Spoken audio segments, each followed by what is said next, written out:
কাঁধে ব্যাগ, হাতে ঘড়ি, চোখে বিনা পাওয়ারের সাদা ফ্রেমের রঙিন চশমা, পরনে ঢেলে ঢালা চিকচাক রঙিন কালারের ময়লাযুক্ত পোশাক। পোশাকগুলোতে ময়লাযুক্ত হওয়ার কারণে প্রায় তিল বসে গেছে। প্রচণ্ড রোদের তাপে ঘেমে একাকার শরীরের সাথে লেপ্টে আছে তার কাপড় চোপড়। চুলগুলো এলোমেলো করে উস্কো খুস্কো করে আছড়ে নেওয়া, দেখতে শ্যামলা বর্ণের।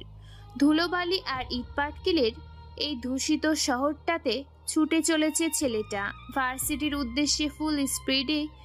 ইয়ামাহা R15 পুরনো আমলের ব্রিটিশ যুগের একটা চায়না 40 সাইকেল নিয়ে রওনা দিয়েছে ভার্সিটির উদ্দেশ্যে। আশেপাশে অসংখ্য লোকজন, ছেলে মেয়ে তাকিয়ে আছে ছেলেটির যাওয়ার দিকে। কেননা ছেলেটা দেখতে পুরাই অদ্ভুত, যেন এই শহরের এই পরিবেশে মানুষের সাথে তার কোনোভাবেই মিলছে না। ছেলেটাকে দেখে বোঝা যাচ্ছে অন্য গ্রহ থেকে উঠে এসেছে। ছেলেটা যেদিক দিয়েই যায় না কেন, মানুষের জন্য সেদিকেই তাকিয়ে থাকে, তার দিকে এক অবাক করা দৃষ্টিতে। ছেলেটাকে যেমন দেখতে তেমন তার সাইকেলটাকে আরো অদ্ভুত লাগছে, কেননা পুরো সাইকেলটা লোহায় মরিচিকা ধরে গেছে। সাইকেল নিয়ে ছেলেটা ভার্সিটির গেটের সামনে এসে ব্রেক করে। এরপর ছেলেটি যখনই সাইকেলের প্যাডেল মেরে কলেজের মাঠে প্রবেশ করতে যাবে, তখনই ঘটে দুর্ঘটনা। কোনো কিছুর সাথে ধাক্কা খেয়ে ছেলেটা গিয়ে পড়ে কাদায়। দুর্ঘটনাক্রমে ছেলে একদিকে আর তার সাইকেল একদিকে।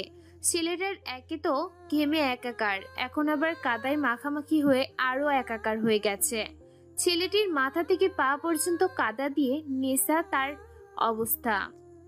যার সাথে ধাক্কা খেয়েছে সে ব্যক্তিটা তার R15 নিউ ভার্সন R15 বাইকটি স্টান্ট করে ছেলেটির সামনে এসে দাঁড়ায়। তারপর ছেলেটার কান ধরে তুলে দাঁড় করায়। এরপর বেশ কয়েকটা লাগিয়ে দেয় থাপ্পড়। থাপ্পড় খেয়ে ছেলেটা শুধু চারদিকে ডিজে গান শুনতে পায়। পৃথিবীটা যেন চারদিকে উল্টো হয়ে ঘুরতে থাকে ছেলেটার। মানুষগুলোকে ছেলেটির যেন উল্টো করে দেখছে, এত জোরে থাপ্পড় মেরেছে যার কারণে শুধু কান দিয়ে ধোঁয়া বের হচ্ছে। ছেলেটির যেন পুরো দুনিয়া দাঁড়িয়ে ঘুরতে থাকে। এমনকি থাপ্পড়ের শব্দে পুরো জায়গা নিস্তব্ধ হয়ে যায়। আশেপাশে ছাত্রছাত্রীরা বসেছিল। হঠাৎ থাপ্পড়ের শব্দে সবাই সেদিকেই তাকায়। তাকিয়ে দেখতে পায় সামনে ঘটনা ঘটেছে, তাই দেখার জন্য ছাত্রছাত্রীরা সামনে এগিয়ে আসতে থাকে। এমন সময় ছেলেটা ডিজে গান শোনা বন্ধ করে হালকা জোরালো কণ্ঠে বলে ওঠে, এই কি ভাই, আপনি আমাকে থাপ্পড় মারলেন কেন? আমি আবার কি করলাম? ছেলেটার এরকম আজাইরা কথা শুনে উপস্থিত দাঁড়িয়ে থাকা ব্যক্তিটা সহ সকল ছাত্রছাত্রী অবাক দৃষ্টিতে ছেলেটির দিকে তাকিয়ে আছে, যেন ছেলেটা কি এক বলে ফেলেছে, যার কথা শুনে সবাই কলা গাছের মতো থ মেরে দাঁড়িয়ে আছে। ছেলেটার এমন কথা শুনে সামনে দাঁড়িয়ে থাকা ব্যক্তিটা আরো বেশ কয়েকটা থাপ্পড় দিয়ে ঝাঁঝালো কণ্ঠে বলে ওঠে, শালা কানা, লুচ্চা, খ্যাত, বাদর, ইতর, বন মানুষ, তুই দেখতে পারিস না চোখে? আর তুই কাকে ভাইয়া বলছিস? তোকে তো আজকে। উপস্থিত থাকা ব্যক্তিটার মুখে এরকম চিৎকার শুনে সবাই ভয় পেয়ে যায়। সবাই ভেবেছে আজকে এই ছেলেটা এখানেই শেষ, কেননা যার সামনে পড়ছে সেই ছেলেটার হতভাগ দৃষ্টিতে সেদিকেই তাকিয়ে আছে। কেননা সে যাকে ছেলের মনে করেছিল, হঠাৎ করে ছেলের মুখের ভিতর থেকে মেয়েদের মতো কণ্ঠস্বর ভেসে আসে। এটা ভেবেই সেই ছেলেটা আবার বলে ওঠে, আরে ভাইয়া, আপনি হঠাৎ করে মেয়েদের মতো কথা বলছেন কেন? ছেলেটার কথা শুনে এবার যেন রেগে মেগে একাকার উপস্থিত থাকা ব্যক্তিটি। এবার ছেলেটির সামনে দাঁড়িয়ে থাকা ব্যক্তিটি মাথা থেকে হেলমেটটা খুলে গাড়ির উপরে রাখে। তারপর চোখ থেকে রঙিন মোটা ফ্লেমের সানগ্লাসটা খুলে ফেলে। ছেলেটা যে ব্যক্তিটিকে দেখে তো অবাকের চরম পর্যায়ে, চোখ যেন ফেরাতেই পারে না। অসম্ভব সুন্দর ও নয়ন ভরা এক দৃষ্টিতে সেদিকেই তাকিয়ে আছে, যেন ছেলেটির চোখে ফেরাতে পারছে না। কেননা তার সামনে স্বয়ং একটা জান্নাতের অপ্সরীর সুহাসিনী হুড়পড়ি দাঁড়িয়ে আছে। এ যেন রূপকথার সেই গল্প পড়ি। ছেলেটির এরকম অবাক চাহনিতে তাকিয়ে থাকা দেখে এবার মেয়েটি ছেলেটার শার্টের কলার ধরে কাঁধে ঝাঁকাতে বলে ওঠে, কি রে, তুই যেন কি বলছিস? এতক্ষণ তোকে আমি কেন মারছি? আর তুই যেন কি বলছিলিস আমাকে? ও হ্যাঁ, ভাইয়া। না মানে ওই আর কি। এই মাফিকে ভাইয়া বলার শাস্তি তোকে পেতেই হবে। আর তুই যে কোথা থেকে একটা জঙ্গলি সাইকেল নিয়ে এসে আমার এত দামি একটা বাইকে লাগালি, এর ক্ষতিপূরণ তোকে দিতেই হবে। সরি ভাই, মানে সরি আপু, আসলে ভুল করে লেগে গেছে। কুত্তার বাচ্চা, তোর সামনে একটা সুন্দরী জলজান্ত মেয়ে দাঁড়িয়েছে আর তুই কিনা আমাকে ভাইয়া বলে বারবার অপমান করছিস। তোকে তো আজকে উদ্যম কেলানি দিব। এই মাফির সাথে পাঙ্গা নিয়ে তুই কাজটা ভালো করলি না। এই বলে ছেলেটার শার্টের কলার ধরে টানতে টানতে নিয়ে যায় সে আম গাছের নিচে। সেখানে গিয়ে ছেলেটাকে ধাক্কা দিয়ে ফেলে দেয়। সেখানেও এসে উপস্থিত হয় মায়া, রিয়া, বুলেট, জিসান এবং তাদের আরো অন্যান্য বন্ধু বান্ধবীগুলো। মাফি বলে ওঠে, এই কুত্তার বাচ্চাটাকে আজকে বুঝিয়ে দেব পুরো ভার্সিটির সামনে মাফিকে অপমান করার পরিণামটা কি হতে পারে। এই মাফি, কি হয়েছে রে? এত রেগে আছিস কেন? এই কুত্তাটাকে আজকে মেরে এখানে ফেলে রাখবো। তা না হয় ফেলে রাখিস, কিন্তু ছেলেটা করেছে কি সেটা তো বল।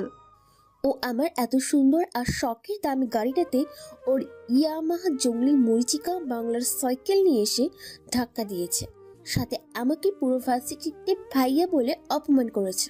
কি বলিস? এই খ্যাত জঙ্গলি গাইয়া ভূত কালো বাদুরটার এত বড় সাহস তোকে পুরো ভার্সিটির সামনে অপমান করেছে?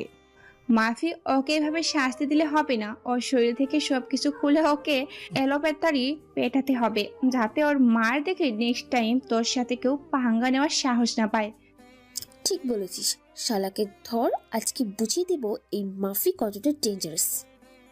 এই বলে বুলেট, জিসান, মায়া, রিয়া এবং তাদের সকল বন্ধু বান্ধবীগুলো ছেলেটাকে ঘিরে ফেলে। ছেলেটার পরনে থাকা সেই শার্টটা খুলে ফেলে। এরপর যে যার মতো এলোপাথারি মারতে থাকে। ছেলেটা বলে ওঠে, ও মা গো, আমাকে মারছেন কেন আপু? আমাকে ছেড়ে দিন, আমি বুঝতে পারিনি, আমার ভুল হয়ে গেছে। আর মারবেন না আমাকে। এত সুন্দরী যুবতী একটা মেয়ে দাঁড়িয়ে থাকা সত্ত্বেও তুই আমাকে ভাইয়া বলে ডাকিস? আর ভাইয়া বলবো না, এখন থেকে আবু বলবো। আমি বুঝতে পেরেছি আপনি ছেলে না, আপনি মেয়ে। আমাকে ছেড়ে দিন প্লিজ। আমি আসলে চিনতে পারিনি, আপনি তো ছেলেদের মতো পোশাক পরেছেন। ছেলে না মেয়ে তাই বুঝতে পারিনি, তাই ভাইয়া বলেছি। তবে রে বেটা, দাঁড়া, তোকে তো। এই বলে আরো এলোপাথারি পেটাতে থাকে। ছেলেটাকে মারতে মারতে প্রায় ফাটিয়ে ফেলেছে। বিভিন্ন জায়গা থেকে রক্ত বের হচ্ছে। অনেক জায়গায় ক্ষত সৃষ্টি হয়েছে। কেউ ছেলেটাকে বাঁচাতে আসে না, সবাই দূর থেকে তামাশা দেখছে। কেউ কেউ হাসে, আবার কেউ কেউ ছেলেটার জন্য দুঃখ প্রকাশ করছে। অনেকক্ষণ মারার পরে ছেলেটা মাটিতে লুটিয়ে পড়ে। এটা দেখে মাফি বলে ওঠে, ব্যাটাকে এখানে পড়ে থাকতে দে। আচ্ছা মতো বুঝিয়ে দিয়েছি এই মাফি কি জিনিস। চল তো এখান থেকে, নেক্সট টাইম আর কারো সাহস হবে না এই মাফির সাথে ঝামেলা করার। বলে সেখান থেকে সবাই মিলে চলে যায়। ছেলেটা সেখানে পড়ে থাকে। প্রচন্ড মার মেরেছে, শরীরের ব্যথায় নড়াতেও পারছে না। সবাই যখন চলে যায়, ছেলেটি তখন একটি মুচকি হাসি দেয়। তারপর ছেলেটা হাজারো যন্ত্রণা সহ্য করে উঠে দাঁড়ায়। পুরো শরীরটা ব্যথা করছে। হালকা করে কাপড়গুলো ছেড়ে সাইকেলটাকে কাদা থেকে তুলে বেরিয়ে পড়ে ভার্সিটি থেকে। কেননা শরীরে যা অবস্থা, এইভাবে ক্লাসরুমে ঢুকলে শুধু ছাত্রছাত্রীরা কেন, হয়তো শিক্ষকরাও হার্ট স্ট্রোক করতে পারে। এই ভয়ে ছেলেটা ভার্সিটি থেকে বেরিয়ে নিজের গন্তব্যের উদ্দেশ্যে রওনা দেয়। ছেলেটা যেদিক দিয়ে বাড়ি যেতে থাকে, সেদিক দিয়ে রাস্তার দুই পাশের মানুষ ছেলেটার দিকে অদ্ভুত চোখে তাকিয়ে আছে। কেউ কেউ ছেলেটাকে দেখে হাসে, আবার কেউ কেউ ভিডিও করছে। শরীরটা কাদা দিয়ে একাকার, তার উপর কেউ যেন বেদরম ভাবে মেরেছে, প্রায় রক্ত বের হচ্ছে। এইসব দেখে মানুষজন ছেলেটাকে পাগল ছাড়া আর কোনো কিছুই ভাবছে না। অন্যদিক থেকে মাফি তার বাইক স্টার্ট দিয়ে সবাইকে থাকতে বলে। ভার্সিটি থেকে বেরিয়ে পড়ে। আচ্ছা চলুন তাহলে আপনাদেরকে শুনিয়ে আনি, কে এই মাফি, কি তার পরিচয়, আর ওই ছেলেটাই বা কে যে এতক্ষণ সবার সামনে এতগুলা মার খেলো। মাফি হলো এই ভার্সিটির একটা বাঘিনী। বাঘিনী বললে ভুল হবে, রাক্ষসী একটা রক্তক্ষয়ী বাঘিনী সে। মাফির বাবা মায়ের দুই মাত্র সন্তান। মাফি বড়, মাফির থেকে তার একটা ছোট্ট বোন আছে। মাফিকে দেখতে পুরো রূপকথার গল্পের নায়িকার মতো, যেন একটা কিউটের ডিব্বা। সৌন্দর্যের রূপে গুণে একটা রূপকথার পরী। তার দিকে কোনো ছেলের চোখ পড়লে চোখ ফেরাতে পারে না, অসম্ভব সুন্দর। চুলগুলো ঘন কালো, কোমর পর্যন্ত দোলানো, চোখের ভুরুগুলো চিকন পাতলা, চোখগুলো ভীষণ মায়াবী ও টানা টানা। ঠোঁটে লেগে থাকে সব সময় একটা মুচকি হাসি, যেটা তার সৌন্দর্যের এক বাহার বহিঃপ্রকাশ করে। ঠোঁটের নিচে কালো রঙের ছোট্ট একটা তিল, যেটা মুখের সৌন্দর্যটাকে দ্বিগুণ করে তুলেছে। গালগুলো অসম্ভব উজ্জ্বল ফর্সা, সাদা ধপধপে, দুধে আলতা গায়ের রং। লম্বায় 5 ফুট 2 ইঞ্চি, দেখতে চিকনও না আবার মোটাও না, ঠিক একটা ছেলের যেমন পছন্দ ঠিক সেরকম মিডিয়াম সাইজের দেখতে মাফি। বডি ফিটনেস, দেহ ফিগারওয়ালা বডি। আরে ভাই, মাফির বর্ণনা যতই দিই না কেন কম হয়ে যাবে। আমার দেখা সবচেয়ে সেরা এই মাফি। আমি ছেলে না হয়ে যদি মেয়ে হতাম, তাহলে যে কোনো বিনিময়ে তাকে বিয়ে করতাম। মাফির বাবা একজন মন্ত্রী, মা গৃহিণী, বোন এবার ক্লাস 10-এ পড়ে, আর মাফি ভার্সিটির 2য় বর্ষে পড়ে। পুরো ভার্সিটিতে শুধুমাত্র তার রাজত্ব চলে। মাফির উপরে কেউ কথা বলতে পারে না, যদিও বা কেউ কথা বলে তাহলে আজকের মতোই তাকে ধোলাই করা। মাফির একটাই কাজ, কলেজে কেউ নতুন আসলে তাকে র্যাগিং করা। বাবার ক্ষমতা ও টাকা এবং নিজের সৌন্দর্যের বাহার আছে বলে কাউকে তোয়াক্কা করে না। অন্যদিকে আমাদের গল্পের নায়ক রাফি। এতক্ষণ ভাইয়া বলার কারণে গণধোলানি খেলো কলেজের মাঠে। রাফি দেখতে সহজ সরল, ভোলা ভালা, সাদা মনের এক গ্রামের ছেলে। দেখতে নাদুস নুদুস গুলুমুলু ছেলে। রাফি দেখতে শ্যামলা, বোনের পাসপোর্ট 6 ইঞ্চি লম্বায়, বেশ স্বাস্থ্যবান, 6 প্যাক বডি। বডি ফিটনেস, দেহ যেমনই স্বাস্থ্যবান তেমনই হ্যান্ডসাম। ইট পাটকেল ও ধুলাবালি থেকে উঠে আসে রাফি এই গ্রামের ছেলে। রাফি একটা রাখালের ছেলে, রাফি নিজে রাখাল।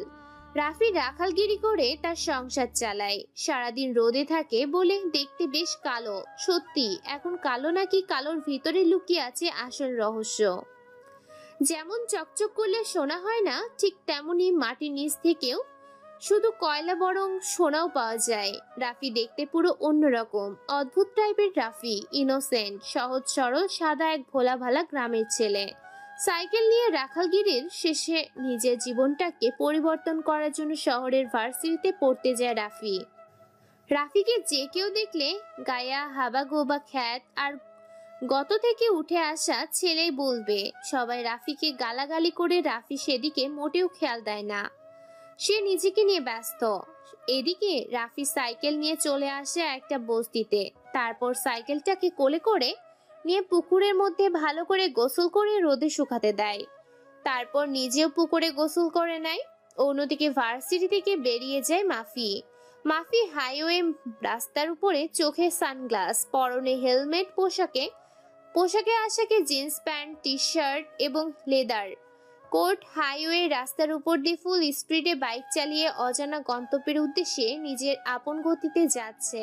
এদিকে বস্তিতে এত তাড়াতাড়ি রাফিকে দেখে তার বন্ধু রাফসান বলে ওঠে, কি রে রাফি, তুই না ভার্সিটি গেলি? তাহলে এত তাড়াতাড়ি কি করে চলে এলি? নাকি ভার্সিটির কোনো ঝামেলা হয়েছে তোর সাথে? রাফসানের কথা শুনে রাফি একটা মুচকি হাসি দেয়। তারপর পাশের ঘাসের উপর বসে মুচকি হেসে বলে ওঠে, আরে চুপ বেটা, ঝামেলা হবে কেন? ভার্সিটিতে আজকে আমার ভালো লাগেনি তাই চলে এসেছি। তাছাড়া চাচার ছাগলগুলোকে যদি সময় মতো নিয়ে না যেতে পারি তাহলে শুরু করবে আর এক ঝামেলা। সেটা অবশ্যই তুই ঠিক বলেছিস, কিন্তু তুই না আসলেও পারতি। আমি আর রাসেল ভাই তো ছিলাম। আরে এতক্ষণে কাজের কথা বললি, রাসেলরে তো দেখতেছি না, ও কোথায়? আসলে ভাবি একটু অসুস্থ তো, তাকে নিয়ে হয়তো হসপিটালে গেছে ডাক্তার দেখানোর জন্য। আরে বলিস কি, এখানে দাঁড়িয়ে না থেকে চল আমার সাথে, গিয়ে দেখি কি হয়েছে। তারপর রাফি সাইকেলটাকে কোলে করে উল্টো ঘুরিয়ে রাফসানকে সামনে বসিয়ে গ্রামের আঁকা বাঁকা মিঠু পথ ধরে চলেছে হসপিটালের উদ্দেশ্যে। তারা 4 বন্ধু, রাফি, রাফসান, রাসেল, রাব্বু। সবার থেকে রাফি বুদ্ধিমান এবং বিচক্ষণ বলে গ্রামের সবাই তাকে ভালোবাসে। রাফিকে ছাড়া গ্রামের সবাই যেন অচল। রাফিকে গ্রামের সবাই ভালোবাসে। রাফি অনাথ, রাফির আপন বলতে কেউ নেই। এদিকে বাইক চালিয়ে মাফি চলে আসে একটা ক্লাবের উদ্দেশ্যে। সেখান থেকে কিছু একটা নিয়ে আবার গাড়ি করে রওনা দেয় ভার্সিটির উদ্দেশ্যে। কিছুক্ষণের মধ্যে ফুল স্পিডে গাড়ি চালানোর কারণে ভার্সিটির মাঠে এসে উপস্থিত হয়। তারপর নিজের গাড়িটাকে পার্কিং করে তার বন্ধুদের কাছে যায়। মাফিকে দেখে রিয়া, মায়া, বুলেট, জিসান বলে ওঠে, হিরে, তুই এত তাড়াহুড়ো করে কোথায় গেলি? আবারও তাড়াতাড়ি চলে এলি? ভার্সিটিতে বসলাম না কিছু। গেলাম একটা দরকারি কাজে, কাজ করে আবার চলে এলাম ভার্সিটিতে। সেটা না হয় বুঝলাম, কিন্তু তোর হাতে এটা কোন কার্টুন? এত বড় বাক্স তুই কি নিয়ে এসেছিস? আরে ভার্সিটিতে খালি মুখে থাকবো নাকি, তাই খাবার জন্য কিছু স্পেশাল জিনিস নিয়ে এলাম। তা তুই খাওয়ার জন্য কি এমন জিনিস নিয়ে এলি যেটা ভার্সিটি থেকে তোকে এখনই আনতে হবে? আরে বাজারে নতুন মাল ঢুকেছে, এটা ট্রাই করার জন্য নিয়ে এলাম। এটা হলো বিদেশি অ্যালকোহল। তুই এখন এই দিন দুপুরে ভরা কলেজের সামনে মাল খাবি? তাতে কি হয়েছে, আমি গেলাম খাওয়ার জন্য, তোরা খেলে আয়, না হলে এখানে থাক। আমাকে বাধা দেবে এমন কেউ ভার্সিটিতে নাই। আর আজকে মনে হয় আজকের পর থেকে কেউ আমার সাথে তর্ক বিতর্কে জড়াবে না, কারণ আজকে তো উত্তম মাধ্যম দিয়েছিলাম সকালের ওই খ্যাত হাবাগোবা ছেলেটাকে। তারপর মাফিয়ার কোনো কথা না বলে এখান থেকে চলে যায় কলেজের গেটের সামনে। কেননা কলেজের গেটের সামনে তাদের আড্ডাখানা, সেখানে একটা সুন্দর বসার স্থান আছে। আছে একটা আম গাছ, সেখানে বসে তারা আড্ডা দেয়। এক এক করে সবকিছু বের করে 5 জনে 5 বোতল নিয়ে খেতে থাকে, সাথে চানাচুর, সিগারেট, চিকেন, আরো নেশাটাকে গাঢ় করার জন্য যাবতীয় যা প্রয়োজন হয় দিন দুপুরে কলেজের গেটের সামনে খেতে থাকে। কেউ ভয়ে কোনো কথাই বলতে পারে না। স্যার সবটা দেখে চুপচাপ থাকে, কেননা কেউ যদি প্রতিবাদ করে তাহলে তার প্রতিবাদ খুব ভয়ঙ্কর হবে, হয়তো তাদেরকে মেরে ফেলতেও পারে। এই ভয়ে কেউ কোনো কথাই বলে না, সবাই সবটা মুখ বুজে সহ্য করে। দেখতে দেখতে ভার্সিটির সময় শেষ হয়ে যায়। ভার্সিটি ছুটি দেয়া হয়।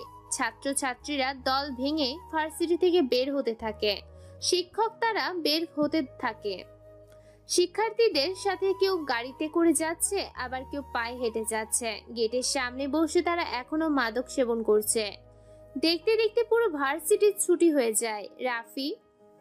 মাফি ও তার দলবল তারা আর সেখানে এক মুহূর্ত দেরি না করে তাদের গাড়িগুলো নিয়ে বেরিয়ে পড়ে। মাফি পুরো ছেলেদের মতো গাড়ি চালাচ্ছে, ছেলেদের মতো রাস্তায় বেপরোয়া হয়ে গাড়ি চালাচ্ছে।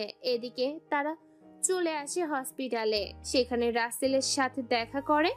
তারপর সবাই মিলে একসাথে সাইকেলে করে রওনা দেয় আবার বাড়ির উদ্দেশ্যে। আর রাসেল এবং আব্দুল চাচার বাড়িতে থাকে। রাসেলের আপনজন বলতে কেউ নেই, তাই সে এলাকার নেতার বাড়িতে থাকে, যে এলাকার মাথা। তার বাড়িতে কাজ করে এবং দিন শেষে মজুরি পায়। দেখতে দেখতে সন্ধ্যা হয়ে এসেছে, চারদিকে বেশ অন্ধকার হতে শুরু করেছে। গ্রামের এলাকায় অতি তাড়াতাড়ি নিস্তব্ধ হয়ে যায়। চারদিকে রাত 10টার পরে শুনশান নীরব অন্ধকারে ছেয়ে যায় পুরো গ্রাম এলাকা। রাত 10টা বাজে, পুরো জায়গাটা নিস্তব্ধ। চারদিকে গ্রামের ফসল আর খেতে অন্ধকার হয়ে গেছে, কোনো কিছুই দেখা যায় না। এমন সময় কেউ একজন বাড়ি থেকে বের হয়।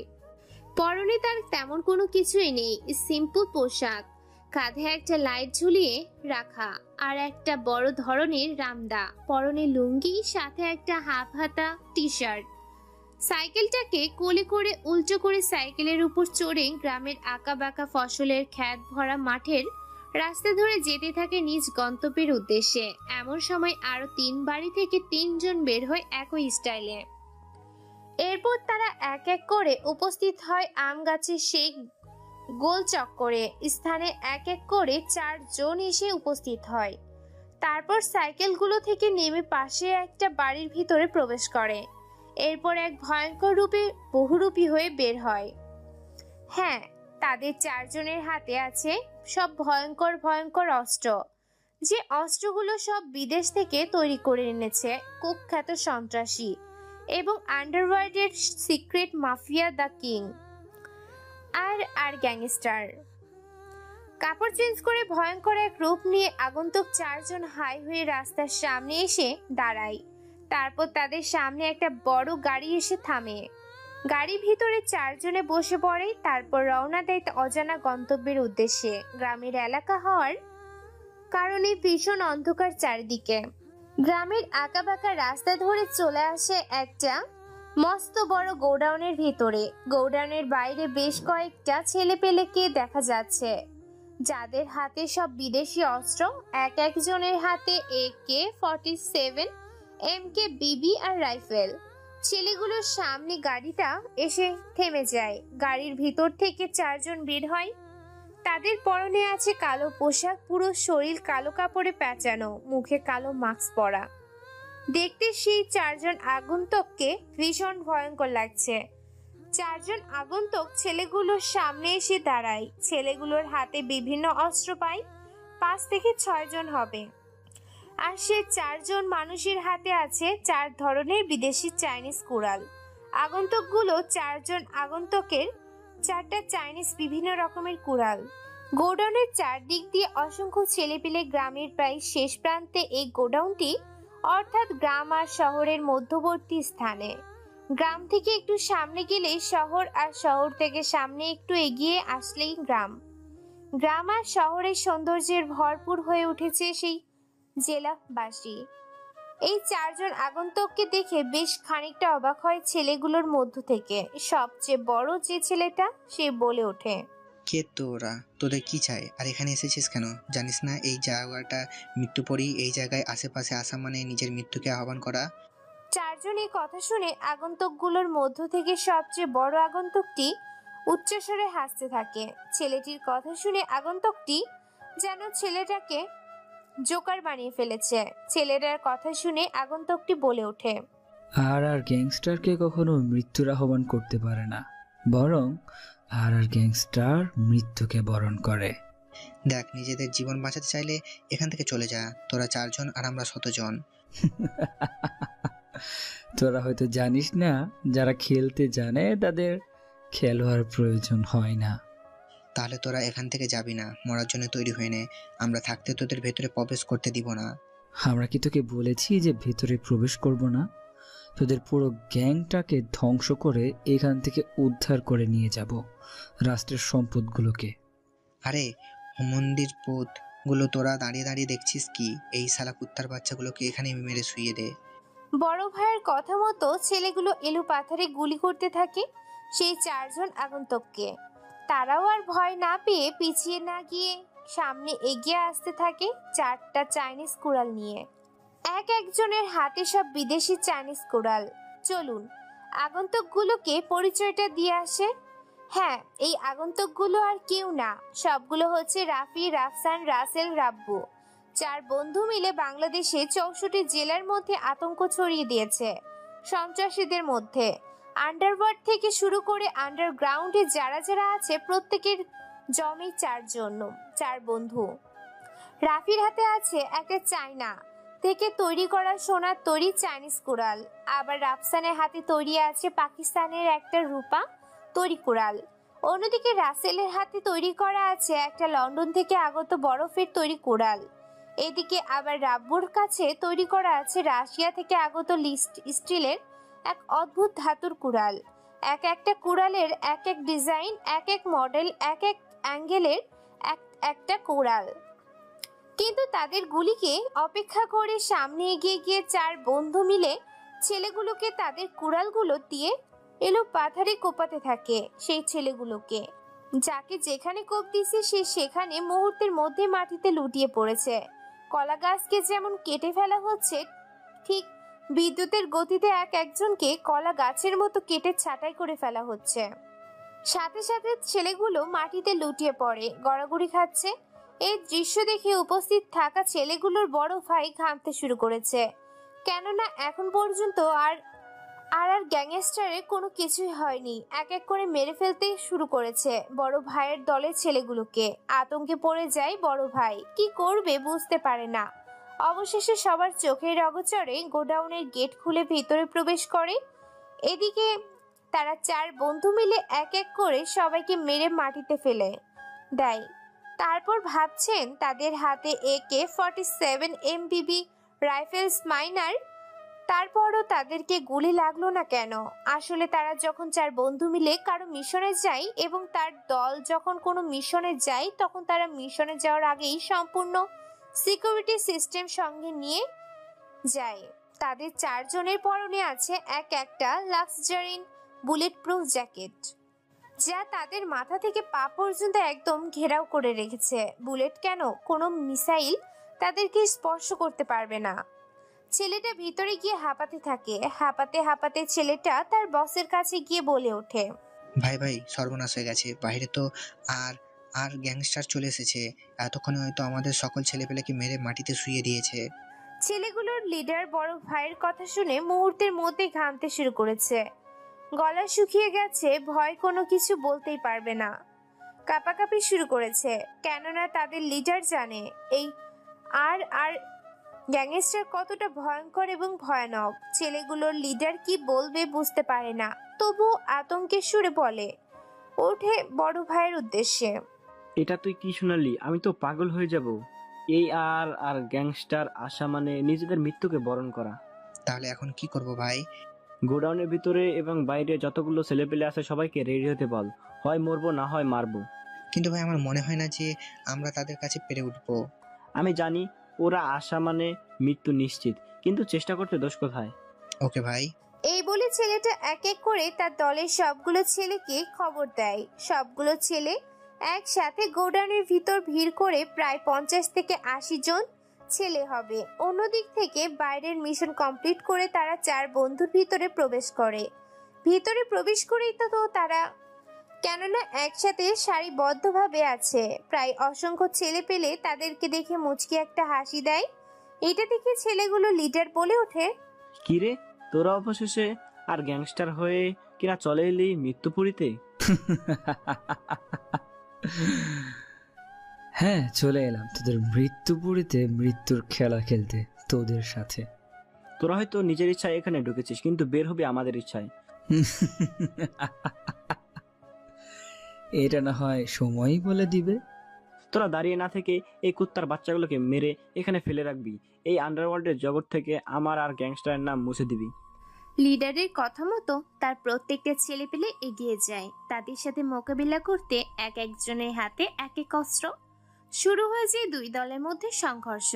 একদিকে 4 জন আর অন্যদিকে 50 থেকে প্রায় 80 জন। 2 দলে চলছে ইলুপাথারি কোপাকুপি। পুরো খেলার ময়দান জুড়েই শুধু টান টান উত্তেজনায় ভরপুর।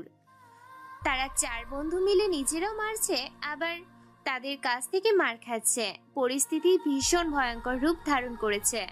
2 দলে বিশাল সংঘর্ষ হয়। 4 জন মিলে যখন পরিস্থিতি সামলাতে পারে না, তখন তারা মেসেজ করে জায়গা মতো চলে আসে। পরপর প্রায় 5-5টা কালো রঙের গাড়ি। গাড়িগুলোর ভিতর থেকে বের হয়ে আসে, এক একটা হয় না।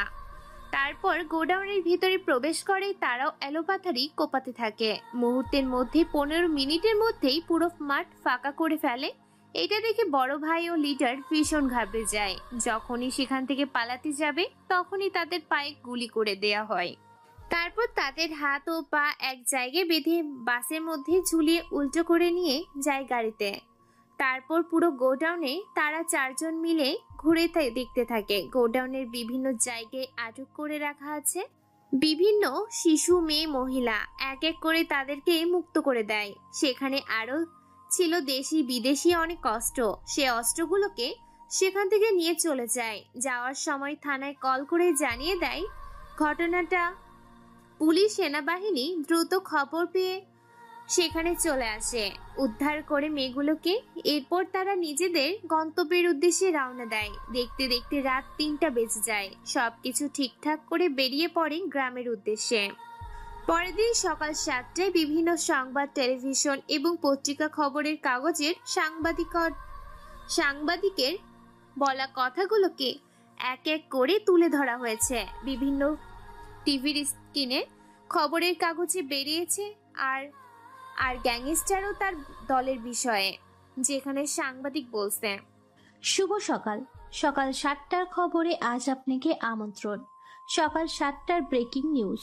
রাতের আধারের অন্ধকার নির্জন রাতে আর গ্যাংস্টার ও তার দলবল বিশ্বের সেরা আন্ডারগ্রাউন্ড সিক্রেট গ্যাংস্টারদেরকে ধ্বংস করে উদ্ধার করেছে প্রায় কয়েকশো ছেলে মেয়ে ও শিশুকে। সেখান থেকে পাওয়া গেছে বিভিন্ন দেশ বিদেশি অর্থ। আর গ্যাংস্টারকে কেউ দেখেনি, তবে সেই দলের কাউকে বাঁচিয়ে রাখেনি, সবাইকে মেরে কুচুকাটা করে ফেলে গেছে। সেখানে সেনাবাহিনী ও পুলিশকে পরবর্তীতে তাদেরকে উদ্ধার করে সেখান থেকে নিয়ে চলে আসে। এই আর গ্যাংস্টার পুরো দেশ জুড়ে একটা আতঙ্ক। বাংলাদেশের আইনমন্ত্রী এবং উচ্চ পদস্থ আইন কর্মকর্তা জানিয়ে দিয়েছে সবাইকে সাবধানে এবং সতর্কতা অবলম্বন করতে। যারা যারা খারাপ কাজের সাথে যুক্ত আছে তারা যেন সে কাজ থেকে বের হয়ে নিজেকে পরিশুদ্ধ করে ফেলে, না হলে হঠাৎ একদিন মৃত্যুর রূপ নিয়ে হাজির হবে এই আর গ্যাংস্টার তাদের সামনে। এই খবরটা শুনে মানুষজন আতঙ্কে পড়ে যায় আন্ডারওয়ার্ল্ডের বিভিন্ন সন্ত্রাসী এবং আন্ডারগ্রাউন্ডের থাকা বিভিন্ন মাফিয়া। সবাই এক নামে চেনে। গত 20 বছর ধরে এই একটা গ্যাং পুরো নাচিয়ে তুলছে আন্ডারওয়ার্ল্ড জগৎটাকে। এই আর গ্যাংস্টারের ভয়ে কেউ কোনো কথা বলতে পারে না। যাদের আজ পর্যন্ত দেখেনি, চিনে না, জানে না, তারা বিদ্যুতের গতিতে আসে আর ঝড়ের বেগে মিলিয়ে যায়। অন্যদিকে খবরের কাগজ পড়তে পড়তে চাচা আব্দুল্লাহ চলে আসে তার গরুর ফার্মে। সেখানে এসে বলে ওঠে, কি রে রাফি, কাজ তো ঠিক করে কর। কালকে শুনলাম তুই কলেজে গিয়েছিলি। জি চাচা, আমি কাল কলেজে গিয়েছিলাম কিন্তু ক্লাস করতে পারিনি। কেন রে, কি হয়েছে? আর বললেন না চাচা, আজকে আবার যেতে হবে কলেজে। ঠিক আছে, সব কাজ ঠিকঠাক করে সেখানে চলে যাস। এই বলে চাচা সেখান থেকে চলে যায়। তারপর সেখানে এসে উপস্থিত হয় রাফসান, রাসেল, রাব্বু। তারা 4 জন মিলে এক এক করে সম্পূর্ণ কাজ শেষ করে। তারপর রাফি তাদের কাছ থেকে বিদায় নিয়ে রেডি হয়ে কলেজের উদ্দেশ্যে রওনা দেয়। হ্যাঁ, আপনারা একদম ঠিক ধরেছেন। আজকে রাফি ঠিক একই স্টাইলে বাংলা স্মার্ট স্টাইলিশ খ্যাত হয়ে রওনা দিয়েছে কলেজের উদ্দেশ্যে। কাঁধে ব্যাগ, হাতে ঘড়ি, চোখে বিনা পাওয়ারের সাদা ফ্রেমের রঙিন চশমা, পরনে ঢেলেই ঢালা চিকচাক রঙিন কালারের ময়লাযুক্ত পোশাকগুলোতে ময়লাযুক্ত হওয়ার কারণেই প্রায় তিল বসে গেছে। প্রচন্ড রোদের তাপে ঘেমে একাকার শরীরের সাথে লেপ্টে আছে তার কাপড় চোপড়। চুলগুলো এলোমেলো করে উস্কো খুস্কো করে আশ্রে নিয়ে দেখতে শ্যামলা বর্ণের। ধুলোবালি আর ইট পাটকেলের এই দূষিত বিষে ভরা স্পিডে ইয়ামাহা আর 15 পুরনো আমলের ব্রিটিশ যুগের একটা চায়না ফনিশ সাইকেল নিয়ে রওনা দিয়েছে। প্রায় সাইকেল নিয়ে ভার্সিটির কাছাকাছি পৌঁছে গিয়েছে। আজকে ভার্সিটিতে যেতে যেতে দেরি হয়ে গেছে, কারণ রাস্তায় সাইকেলটা নষ্ট হয়ে গিয়েছিল। সেটা ঠিক করে আবার রওনা দিয়াতে দেরি হয়ে গেছে। ভার্সিটিতে যাওয়ার সময় দেরি হয়ে গেছে বলে এদিক ওদিক না তাকিয়ে ইয়ামাহা আর 15 ব্রিটিশ আমলের চায়না ফনিশ সাইকেলটা নিয়ে হুড়মুড় করে কোনো দিকে না তাকিয়ে ভার্সিটির ভিতরে প্রবেশ করে। ভার্সিটির সবাই সেদিকে তাকিয়ে আছে, কেননা রাফি এত স্পিডে সাইকেল নিয়ে ভার্সিটির ভিতর প্রবেশ করেছে যে সাইকেলের শব্দে আশেপাশে সবারই দৃষ্টি সেদিকেই। গেটের সামনে আম গাছের নিচে মাফি ও তার দলবল পুরো আড্ডা দিচ্ছে। রাফিকে এভাবে ভিতরে প্রবেশ করতে দেখে সবাই সেদিকে অবাক নয়নে তাকিয়ে আছে। পেছন থেকে মাফি বলে ওঠে, কিরে, এটা কালকের সেই খ্যাত ছেলেটা না, যাকে কালকে পুরো ভার্সিটির সামনে আম গাছের নিচে উদ্যম মাধ্যম দিলাম? হ্যাঁ, এটা সেই কালকের ছেলেটা। ওর নাম জানতে পেরেছিস? ওর নাম মনে হয় রাফি, গ্রামের ছেলে। ওর সাহস হয় কি করে আমার সামনে থেকে এভাবে একটা ভাঙা মরিচিকা সাইকেল নিয়ে এত স্পিডে যাওয়ার? তো তাতে কি হয়েছে? তো মানে, এটা আমার অপমান। আমি দাঁড়িয়ে থাকা সত্ত্বেও আমাকে সালাম না দিয়ে এত স্পিডে যাওয়ার সাহস হয় কি করে? শাস্তি ওকে পেতে হবে। কি বলিস, এই ছোট্ট একটা বিষয়ে ওকে কি শাস্তি দিবি? আগে এখানে নিয়ে আসলেই তুই দেখতে পাবি যে ওকে কি শাস্তি দেই আমি। এই বুলেট আর জিসন, তোরা গিয়ে ওই খ্যাত বাবুকে আমার সামনে নিয়ে আয়, আর আজকেও বোঝাবো যে মাফি কি জিনিস। কথায় কথা বাড়বে বলে বুলেট আর জিসান সেখানে এক মুহূর্ত দেরি না করে রাফিকে ক্লাসরুম থেকে বের করে নিয়ে আসার জন্য রওনা দেয়। অন্যদিকে রাফি এদিক ওদিক না তাকিয়ে সোজা সাইকেলটা একটা গাছের নিচে স্ট্যান্ড করে সেখানে তালা মেরে দেয়। তারপর চশমাটাকে হাত দিয়ে ঠিক করে এদিক ওদিক না তাকিয়ে দৌড়াতে থাকে ক্লাসরুমের উদ্দেশ্যে, কেননা এতক্ষণে ক্লাস বসে গেছে। তাই কোনো কিছু না ভেবে রাফি ক্লাসের উদ্দেশ্যে দৌড়াতে থাকে। কিছু সময় পরে অনার্স দ্বিতীয় বর্ষের ক্লাসরুমে এসে পৌঁছে যায়। তারপর বাইরে থেকে বলে ওঠে, স্যার আমি কি ভেতরে আসতে পারি? স্যার কি যেন একটা বীজগণিতের সূত্র বোঝাচ্ছিল। তার ক্লাসে উপস্থিত থাকা শিক্ষার্থীদের এমন সময় হঠাৎ করে পেছন থেকে কারো কণ্ঠস্বর শুনতে পেয়ে দরজার দিকে তাকায়। সেদিকে তাকিয়ে তো সবাই অবাক হয়ে তাকিয়ে আছে, কেননা অপরিচিত একটা ছেলেটাকে দেখে বেশ অবাক হয়। কেউ কোনো কথা বলে না। নীরবতার মধ্য দিয়ে সময় যাচ্ছে। নীরবতা ভেঙে স্যার বলে ওঠে, কি চাই আর কাকে চাই তোমার? এখানে কি জন্য এসেছো? স্যার আমি ভার্সিটির ছাত্র, অনার্স দ্বিতীয় বর্ষে। এবার আমি অ্যাডমিশন নিয়েছি। ছেলেটার মুখে এই কথা শুনে সবাই সেদিকে অবাক চোখে তাকিয়ে আছে। ছেলেটার মুখে এই কথা শুনে স্যার এবার তার পরনে থাকা চশমাটা নাকের কাছে এনে আর চোখে ছেলেটার দিকে একবার তাকিয়ে চশমাটা ভালো করে পরে বলে ওঠে, এটা তুমি কি বলছো? এই ভার্সিটির অনার্স দ্বিতীয় বর্ষের ছাত্র তুমি? জি স্যার, আমি অনার্স দ্বিতীয় বর্ষের ছাত্র। এটা তুমি কি বলো? তোমার পরনে থাকা পোশাক আর তোমার পোশাকের গঠন থেকে তো বোঝা যায় না যে তুমি এই ভার্সিটির ছাত্র। স্যার পোশাকে কি যায় আসে? শিক্ষাগত যোগ্যতা থাকলে তো শিক্ষা প্রতিষ্ঠানে চান্স পাওয়া যায়, তাই না? হ্যাঁ, সেটা তুমি ঠিক বলেছো। ওকে, তোমার নাম কি আর ভেতরে প্রবেশ করো। আমার ক্লাসে কিন্তু কোনো কথা বলা যাবে না। যেটা বুঝতে পারবে না আমাকে জানাবে। জি স্যার, আমি রাফি। এই বলে রাফি ভেতরে প্রবেশ করে। স্যার আর কোনো কথা না বলে নিজের মতো করে বীজগণিতের সূত্র দিতে থাকে। রাফি পিছনে গিয়ে বসে পড়ে, মন দিয়ে ক্লাস করতে থাকে। এর কিছুক্ষণ পরে হঠাৎ করে কয়েকটা ছেলে কোনো পারমিশন ছাড়াই ক্লাসরুমের ভিতরে প্রবেশ করে। কোনো অনুমতি ছাড়াই বলে ওঠে ছেলেগুলো, এই ক্লাসে রাফি নামের কোনো ছেলে আছো কি? যদি থেকে থাকো তাহলে বের হয়ে আসো, মাফি তোমাকে ডেকেছে। হঠাৎ করে কারো কণ্ঠস্বর শুনতে পেয়ে স্যার সেদিকে ঘুরে তাকিয়ে দেখে প্রায় বেশ কিছু ছেলেপিলে প্রবেশ করেছে। কেউ কোনো কথা বলে না, চুপচাপ সবাই বসে আছে। ছেলেটা আবার বলে ওঠে, আমার কথা কি তোমাদের কানে যায়নি? দেখো, আমরা যদি তোমাকে খুঁজে বের করি তাহলে কিন্তু চরম শাস্তি তোমাকে পেতে হবে, তাই নিজে থেকে চলে আসো। কেউ কোনো কথা বলে না। এরপর রাফি পেছন থেকে শেষের একটা বেঞ্চ থেকে উঠে দাঁড়ায় আর ছেলেগুলোর উদ্দেশ্যে বলে ওঠে, জি ভাইয়া, আমার নাম রাফি। এটা শুনে ছেলেগুলো রাফির শার্টের কলার ধরে টানতে টানতে নিচে নিয়ে এসে গেটের সামনে আম গাছের নিচে নিয়ে যায়। সেখানে গিয়ে বলে ওঠে, মাফি, এই নে তোর আসামি।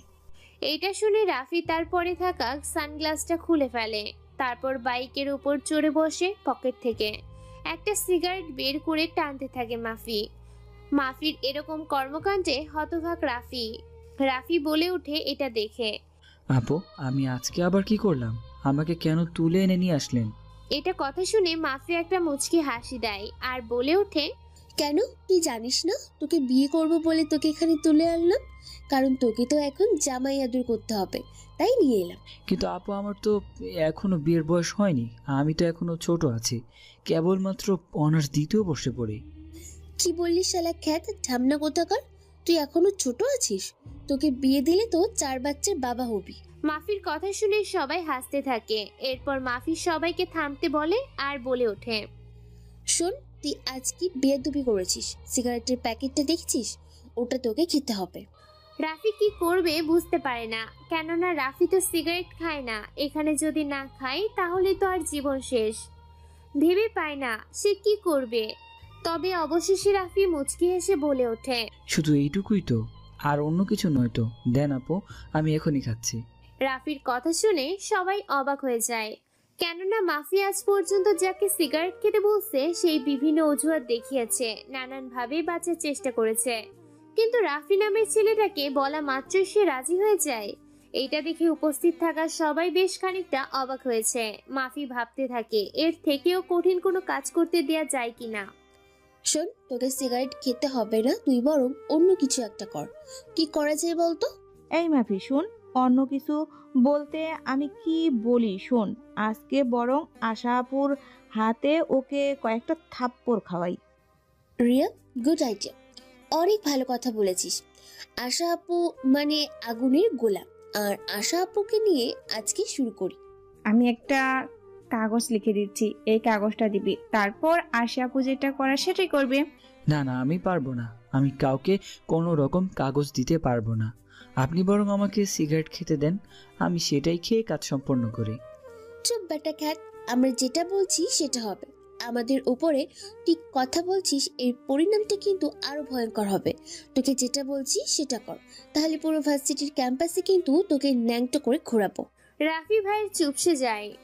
রাফি এই মুহূর্তে ভাবছে তাকে যদি কেউ বাঁচাতে আসে এদের হাত থেকে রাফি কি করবে বুঝতে পারে না। রাফি বুঝে গেছে আজ তার কপালে ভীষণ দুঃখ আছে।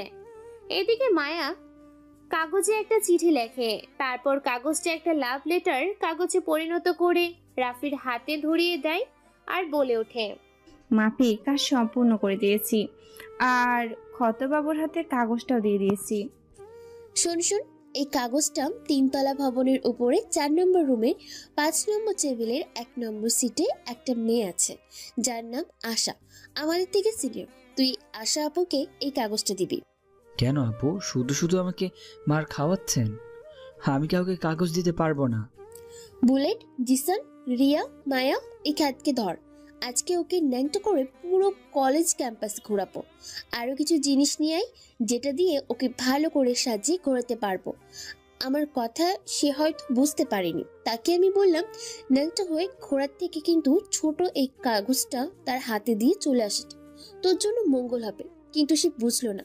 তাই এখন ওকে ধরে পুরো ন্যাংটো করে ওকে মাঠে ঘোরাবো।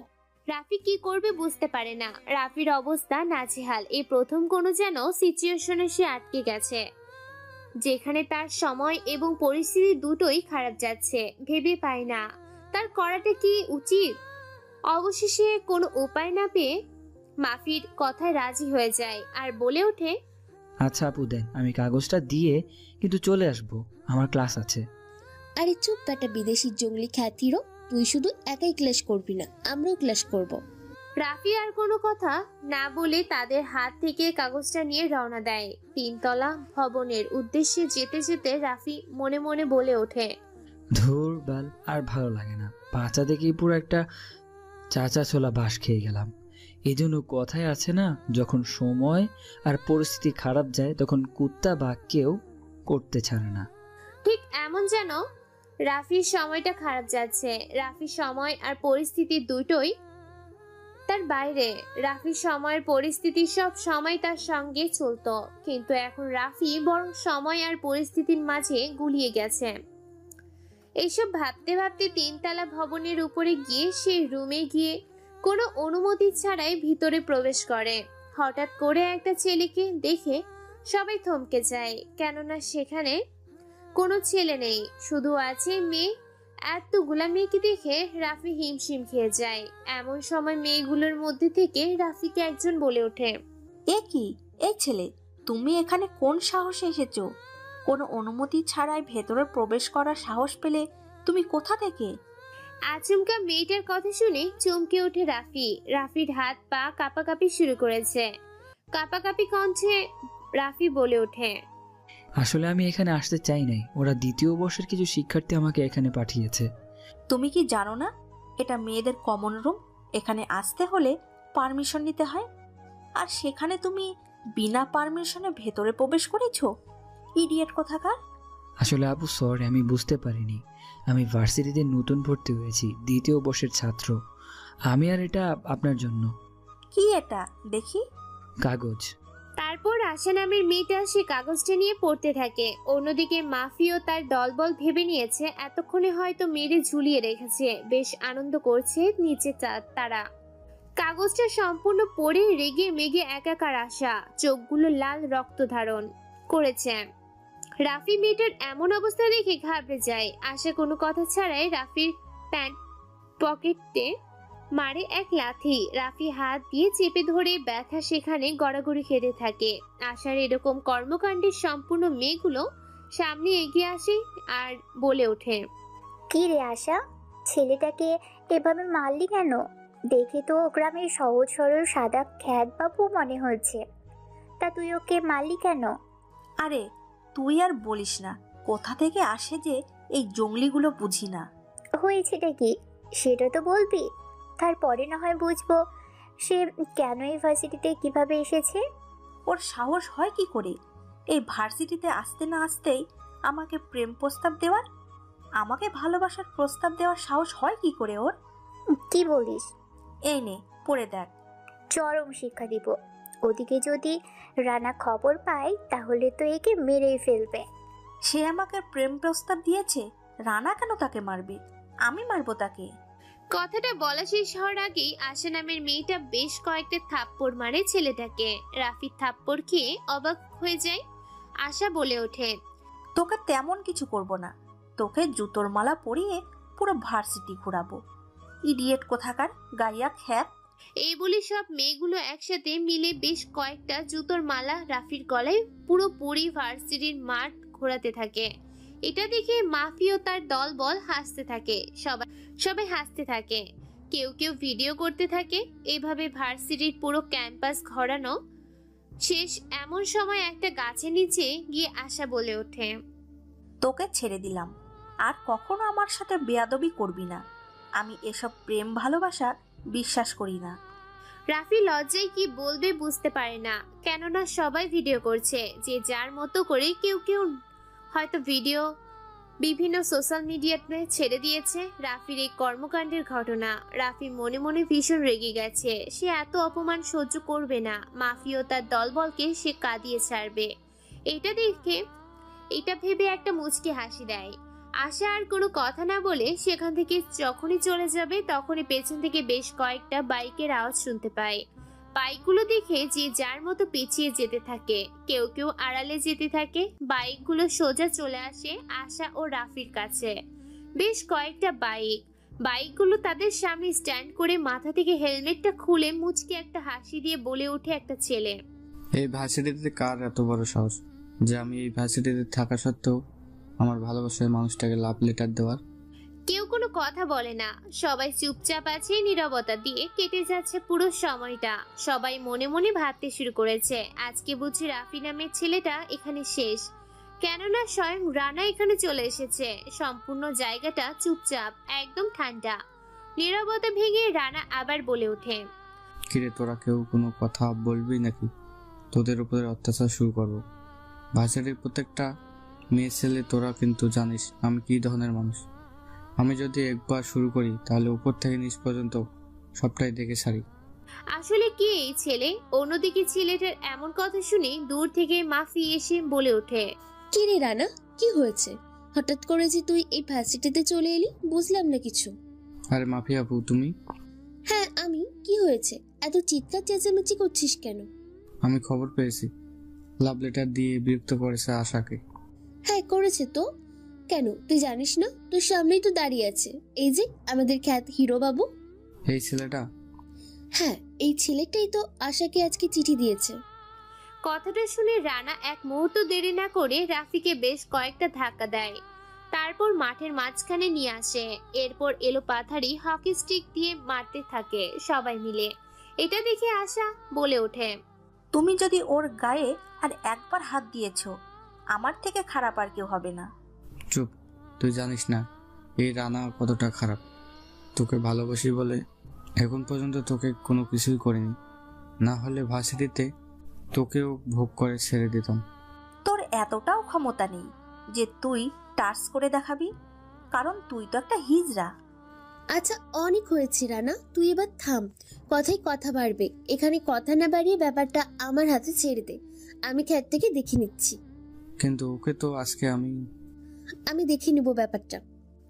তারপর রানার কোনো কথা না বলে সেখান থেকে চলে যায় আশা। সেও চলে যায়। ধীরে ধীরে পুরো মাঠ ফাঁকা হতে শুরু করে। এরপর মাফি ও তার দলবল সামনে এগিয়ে গিয়ে রাফির উদ্দেশ্যে বলে ওঠে, কি রে খ্যাত, দেখলি তো এই মাফির পাওয়ার কতটা? যেখানে এই ভার্সিটির সবচেয়ে বড় সন্ত্রাসী এবং উচ্ছৃঙ্খল ছেলে রানা আমাকে সম্মান করে চলে, সেখানে তুই আমার সাথে ঝামেলা করবি? এটা তোর সাহস হয় কি করে? রাফি এবার মনে মনে একটা মুচকি হাসি দেয় আর বলে ওঠে, আচ্ছা আপু, আমি তো চিনতে পারলাম না কে রানা, আর সবাই রানাকে কেন ভয় পায়? আরে বোকা হাবলা কোথাকার, রানা হচ্ছে এই শহরের এমপির ছেলে। আমি যেমন মন্ত্রীর মেয়ে, সবাই আমাকে ভয় পায়, ঠিক তেমন রানা হচ্ছে এমপির ছেলে। রানা এমপির ছেলে বলে সবাই ভয় পায়। এছাড়া রানা ইউনিভার্সিটিতে বিভিন্ন খারাপ কাজ এবং সে বিভিন্ন অবৈধ কাজের সাথে যুক্ত আছে, তার গ্যাং আছে। সেই জন্য সহজেই কেউ তার সাথে ঝামেলা করে না। শুধু এতটুকুই?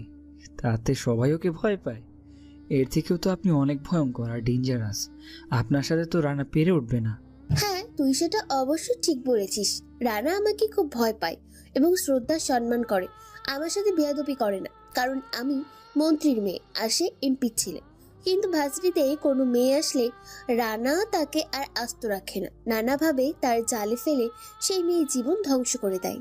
আমার মনে হয় না যে ওই রানা নামে ছেলেটার এত ক্ষমতা আছে। তাকে দেখে তো বোঝা যায় না। তোকে তো আজকে এখানে মেরে ফেলে পুঁতে যেতে যদি পুরো দায়িত্বটা আমি না নিতাম, তুই আমার জন্য আজকে বেঁচে গেলি। আপনি তো আমাকে বিপদে ফেলেছেন, আর আপনি বলছেন আপনি আমাকে বাঁচিয়েছেন। শোন, তুই এখনো রানাকে চিনিস না। এই ভার্সিটিতে আরো কিছুদিন থাক, রানাকে চিনে যাবি। আমাদের পাশের গ্রাম থেকে 2টা মেয়ে কলেজে এসেছিল। রানা তাদেরকে গাইড করে দিয়েছে। কোনো প্রমাণ ছাড়া পুলিশ তাকে গ্রেফতার করতে পারেনি। রাফি মাফির মুখে একথা শুনে কেমন যেন একটা রহস্যময় হাসি দেয়, যেন সে কোনো এক লুকিয়ে থাকা গুপ্তধনের সন্ধান পেয়ে গেছে। মনে মনে ভীষণ খুশি রাফি যেন আনন্দে আত্মহারা। এরপর রাফি বলে ওঠে, আপু, আপনারা আমাকে ছেড়ে দিন। আমি তো এখানে পড়তে এসেছি, ঝামেলা করতে নয়। যা, তোকে ছেড়ে দিলাম। তবে হ্যাঁ, মনে রাখবি এই মাপির সাথে কখনো কোনো সময় ঝামেলা করতে আসবি না। ঠিক আছে আপু। রাফি সেখানে কোনো কথা বলে না, মুচকি একটা হাসি দিয়ে সেখান থেকে বেরিয়ে যায়। রাফি আজকে ভীষণ খুশি। এই খুশিতে সে আজকে আর ক্লাস করবে না। সেই ইয়ামাহা আর 15 ব্রিটিশ আমলের চায়না ফোর্টনিস সাইকেলটা নিয়ে রওনা দেয় গ্রামের উদ্দেশ্যে। নিজের মনের মতো করে আনন্দের আত্মহারা খুশি হয়ে সে ফুল স্পিডে সাইকেল চালিয়ে যাচ্ছে তার গ্রামের উদ্দেশ্যে। অন্যদিকে দেখতে দেখতে ভার্সিটিরও সময় শেষের দিকে। ভার্সিটির ছুটি দিয়ে দেয়। মাফিও তার দলবল তাদের দামি বাইকগুলো নিয়ে রাস্তায় বেরিয়ে পড়ে। ছেলেদের মতো বাইক চালিয়ে এদিক ওদিক ঘুরে বেড়াতে থাকে। রাফি বাড়িতে চলে আসে, ফ্রেশ হয়ে হালকা কিছু খেয়ে চলে যায় চাচার বাড়িতে। জমিদার চাচার বাড়িতে সেখানে গিয়ে কিছু কাজ করতে হবে। সেখানে আগে থেকেই কাজ করছিল রাসেল রাব্বু। রাফিকের এত খুশি দেখে রাফসান বলে ওঠে, কি রে রাফি, তুই এত খুশি কেন? মনে হয় ভার্সিটিতে এতগুলো ছেলে মেয়ের হাতে মার খেয়ে শালা পাগল হয়ে গেছে। রাফি রাসেলের কথা শুনে বেশ খানিকটা অবাক হয়। অবাক চোখে রাসেলের দিকে তাকায়। এটা দেখে রাব্বু বলে ওঠে, আরে বোকাচোদা, এভাবে আমাদের দিকে না তাকিয়ে তুই মোবাইলের দিকে তাকা, তাহলে বুঝতে পারবি আমরা ভার্সিটির খবর কি করে পেলাম। এরপর রাফি আর রাব্বুর হাত থেকে মোবাইল ফোনটা নিয়ে ভিডিও দেখতে থাকে। ভিডিওতে স্পষ্ট দেখাচ্ছে যে ভার্সিটিতে বেশ কিছু ছেলে মেয়ের র্যাগিং দিয়েছে, অনেক মার মেরেছে। এমনকি তাকে যে জোতার মালা যে পরিয়েছিল সেই ভিডিওটা পর্যন্ত সোশ্যাল মিডিয়ায় ছেড়ে দিয়েছে। এটা দেখে রাফি বলে ওঠে, শেষ পর্যন্ত কিনা তোরাও এই ভিডিওটা দেখে ফেললি? শুধু আমার না, এটা সারা বিশ্বের কাছে ভাইরাল হয়ে গেছে। তোকে ওরা এতজন মিলে মারলো, তুই কোনো কিছু করতে পারলি না? শুধু আমাদের একটা ফোন দিতেই জায়গার মতো কাজ হয়ে যেত। আরে রাসেল, এখন এসব বলে লাভ নেই। রাফি, তুই একটা কাজ কর, ভিডিওটা সাইবার থেকে ডিলিট করে দে। আর কাল থেকে ওই দলের লিডারকে যে আমরা গোডাউনে বেঁধে রেখেছি তার কি করবি? শোন, কাজ শেষে তোরা সোজা চলে যাবি গোডাউনে। সেখানে তার কাছ থেকে কথা বের করার চেষ্টা করবি। ততক্ষণে আমি ভিডিওটা কোনো একটা কিছু করে আমিও চলে আসব। এখন দ্রুত কাজ কর। তারপর তারা আর কোনো কথা না বলে কাজ করতে থাকে। প্রায় কাজ শেষের দিকে এমন সময় সেখানে আব্দুল চাচা চলে আসে। আব্দুল চাচা এসে বলে ওঠে, এই রাফি, তুই তো আজকে ভার্সিটি গিয়েছিলি, একটু আগে বিশ্রাম নিতে, তারপরে না হয় কাজ করতে। না না চাচা, এই তো কাজ প্রায় শেষের দিকে, আর একটু কাজ আছে, এগুলো শেষ করে চলে যাব। ভার্সিটিতে তোকে এতগুলো ছেলে মেয়ে মারলো, তুই কেন কিছু বললি না? কেন কাল থেকে তোকে আর ভার্সিটিতে যেতে হবে না? রাফি সহ সবাই অবাক হয়ে যায় যে চাচা সে ভিডিওটা দেখে ফেলেছে। মান সম্মানের আর কোনো কিছুই থাকলো না। মনে মনে ভাবছে রাফি মুচকি এসে বলে ওঠে, চাচা, এগুলো তো ছোট ছোট বিষয়, ছোট ছোট বিষয় এত ঘাবড়ালে চলবে না। ঠিক আছে, তোরা যেটা ভালো বুঝিস সেটাই কর, আমার কথা তো তোরা কেউ শুনবি না। তারপর চাচা অনেকগুলো ঝাড়ি দিয়ে সেখান থেকে চলে যায়। তারা 4 বন্ধু মিলে মন দিয়ে কাজ করতে থাকে। দেখতে দেখতে প্রায় কাজ শেষ। গরুগুলোকে খাওয়া দাওয়া দিয়ে তারপর ছাগল এবং হাঁস মুরগিগুলোকে ঠিকঠাক করে। রাফসান, রাসেল, রাব্বু বেরিয়ে পড়ে গোডাউনের উদ্দেশ্যে, আর রাফি চলে যায় তার নিজের কাজে। রাফি ঘরে বসে ড্রয়ার থেকে একটা ল্যাপটপ বের করে, এরপর ল্যাপটপ ওপেন করে, কোনো কিছু টাইপ করে ল্যাপটপ অন করে, এরপর ড্রাগন সাইট নামে একটা ক্যাপশন ক্যালকুলেটর এফে ক্লিক করে, সেখান থেকে 3 ডট মেনুতে, তারপর ব্যাক মেনুতে কয়েকটা পিন কোড ইউজ করে একটা ওয়েবসাইট ওপেন করে। সেই ওয়েবসাইটে প্রবেশ করে একে করে দেখতে থাকে ভিডিওগুলোর এবং পোস্টগুলো। অনেকক্ষণ ধরে ঘাটাঘাটি করছে কিন্তু খুঁজে পায় না। হ্যাঁ, তার ভিডিওটা খুঁজতে থাকে। এক পর্যায়ে রাফি সে ভিডিওগুলো এবং ছবিগুলো খুঁজে পায় সোশ্যাল মিডিয়াতে। তারপর সেগুলোকে সেখান থেকে ডিলিট করে দিয়ে সম্পূর্ণ রিভিউ ফ্রেশ করে দেয়। এরপর একটা মুচকি হাসি দিয়ে ল্যাপটপকে আবার বন্ধ করে দিয়ে সে জায়গায় ঢুকিয়ে দেয়। তারপর বেরিয়ে পড়ে সাইকেল নিয়ে গোডাউনের উদ্দেশ্যে। সন্ধ্যা 7টার পর পুরো গ্রাম নিস্তব্ধ, কারণ গ্রামে নেই বিদ্যুৎ। এই জন্য সন্ধ্যা 7টার দিকে পুরো গ্রাম নিস্তব্ধ হয়ে যায়। সাইকেল নিয়ে চলে আসে রাতেই গোডাউনের সামনে। তারপর গোডাউনের ভিতর প্রবেশ করে, সাইকেলটাকে স্ট্যান্ড করে গোডাউনের ভিতর প্রবেশ করে। সেখানে গিয়ে দেখতে পাই সেই দুইজন ব্যক্তিকে চেয়ারের সাথে বেঁধে রাখা হয়েছে। অনেক মারা হয়েছে, শরীর থেকে প্রচন্ড রকমের রক্ত বের হচ্ছে। এটা দেখে রাফি একটা মুচকি হাসি দিয়ে বলে ওঠে, কিরে, তুই এখনো সত্যি কথা বলিসনি? রাফি এই কথা বলাতে ছেলেগুলো অবাক দৃষ্টিতে সেদিকেই তাকিয়ে আছে। মুচকি একটা হাসি দিয়ে বলে ওঠে তাদের লিডার, না রে, বলিনি, আর তোদেরকে বলবো না। তোরা যদি আমাদের মেরে ফেলিস তবু আমরা আমাদের মুখ খুলবো না। আর গ্যাংস্টার তোর সামনে দাঁড়িয়ে আছে, আর তারপরও তোর গলা খুব চলছে। তুই এখন আমাদেরকে চিনতে পারিসনি? তুই যত বড় গ্যাংস্টার হোস না কেন, আর আমাদের কোনো ক্ষতি করলেও আমরা আমাদের মুখ খুলবো না। তুই এতক্ষণ তাদের অত্যাচার দেখেছিস, কিন্তু আমার ভয়াবহ পাগলামি এখনো দেখিসনি। কথাটা বলে সামনের একটা চেয়ার টেনে নেয়। তারপর সেই চেয়ারের উপর পায়ে পা তুলে বসে পড়ে রাফি। রাফির চারপাশে আছে বেশ কিছু ছেলেপেলে, সাথে রাফসান, রাসেল, রাব্বু। রাফির সামনে রাখা হয় বেশ কিছু কাটা ছেঁড়ার সরঞ্জাম, যেগুলোর নাম বলতে গেলে গল্প শেষ করা যাবে না, তাই সেগুলোর নাম না বলে শুধু গল্পটা শোনাচ্ছি।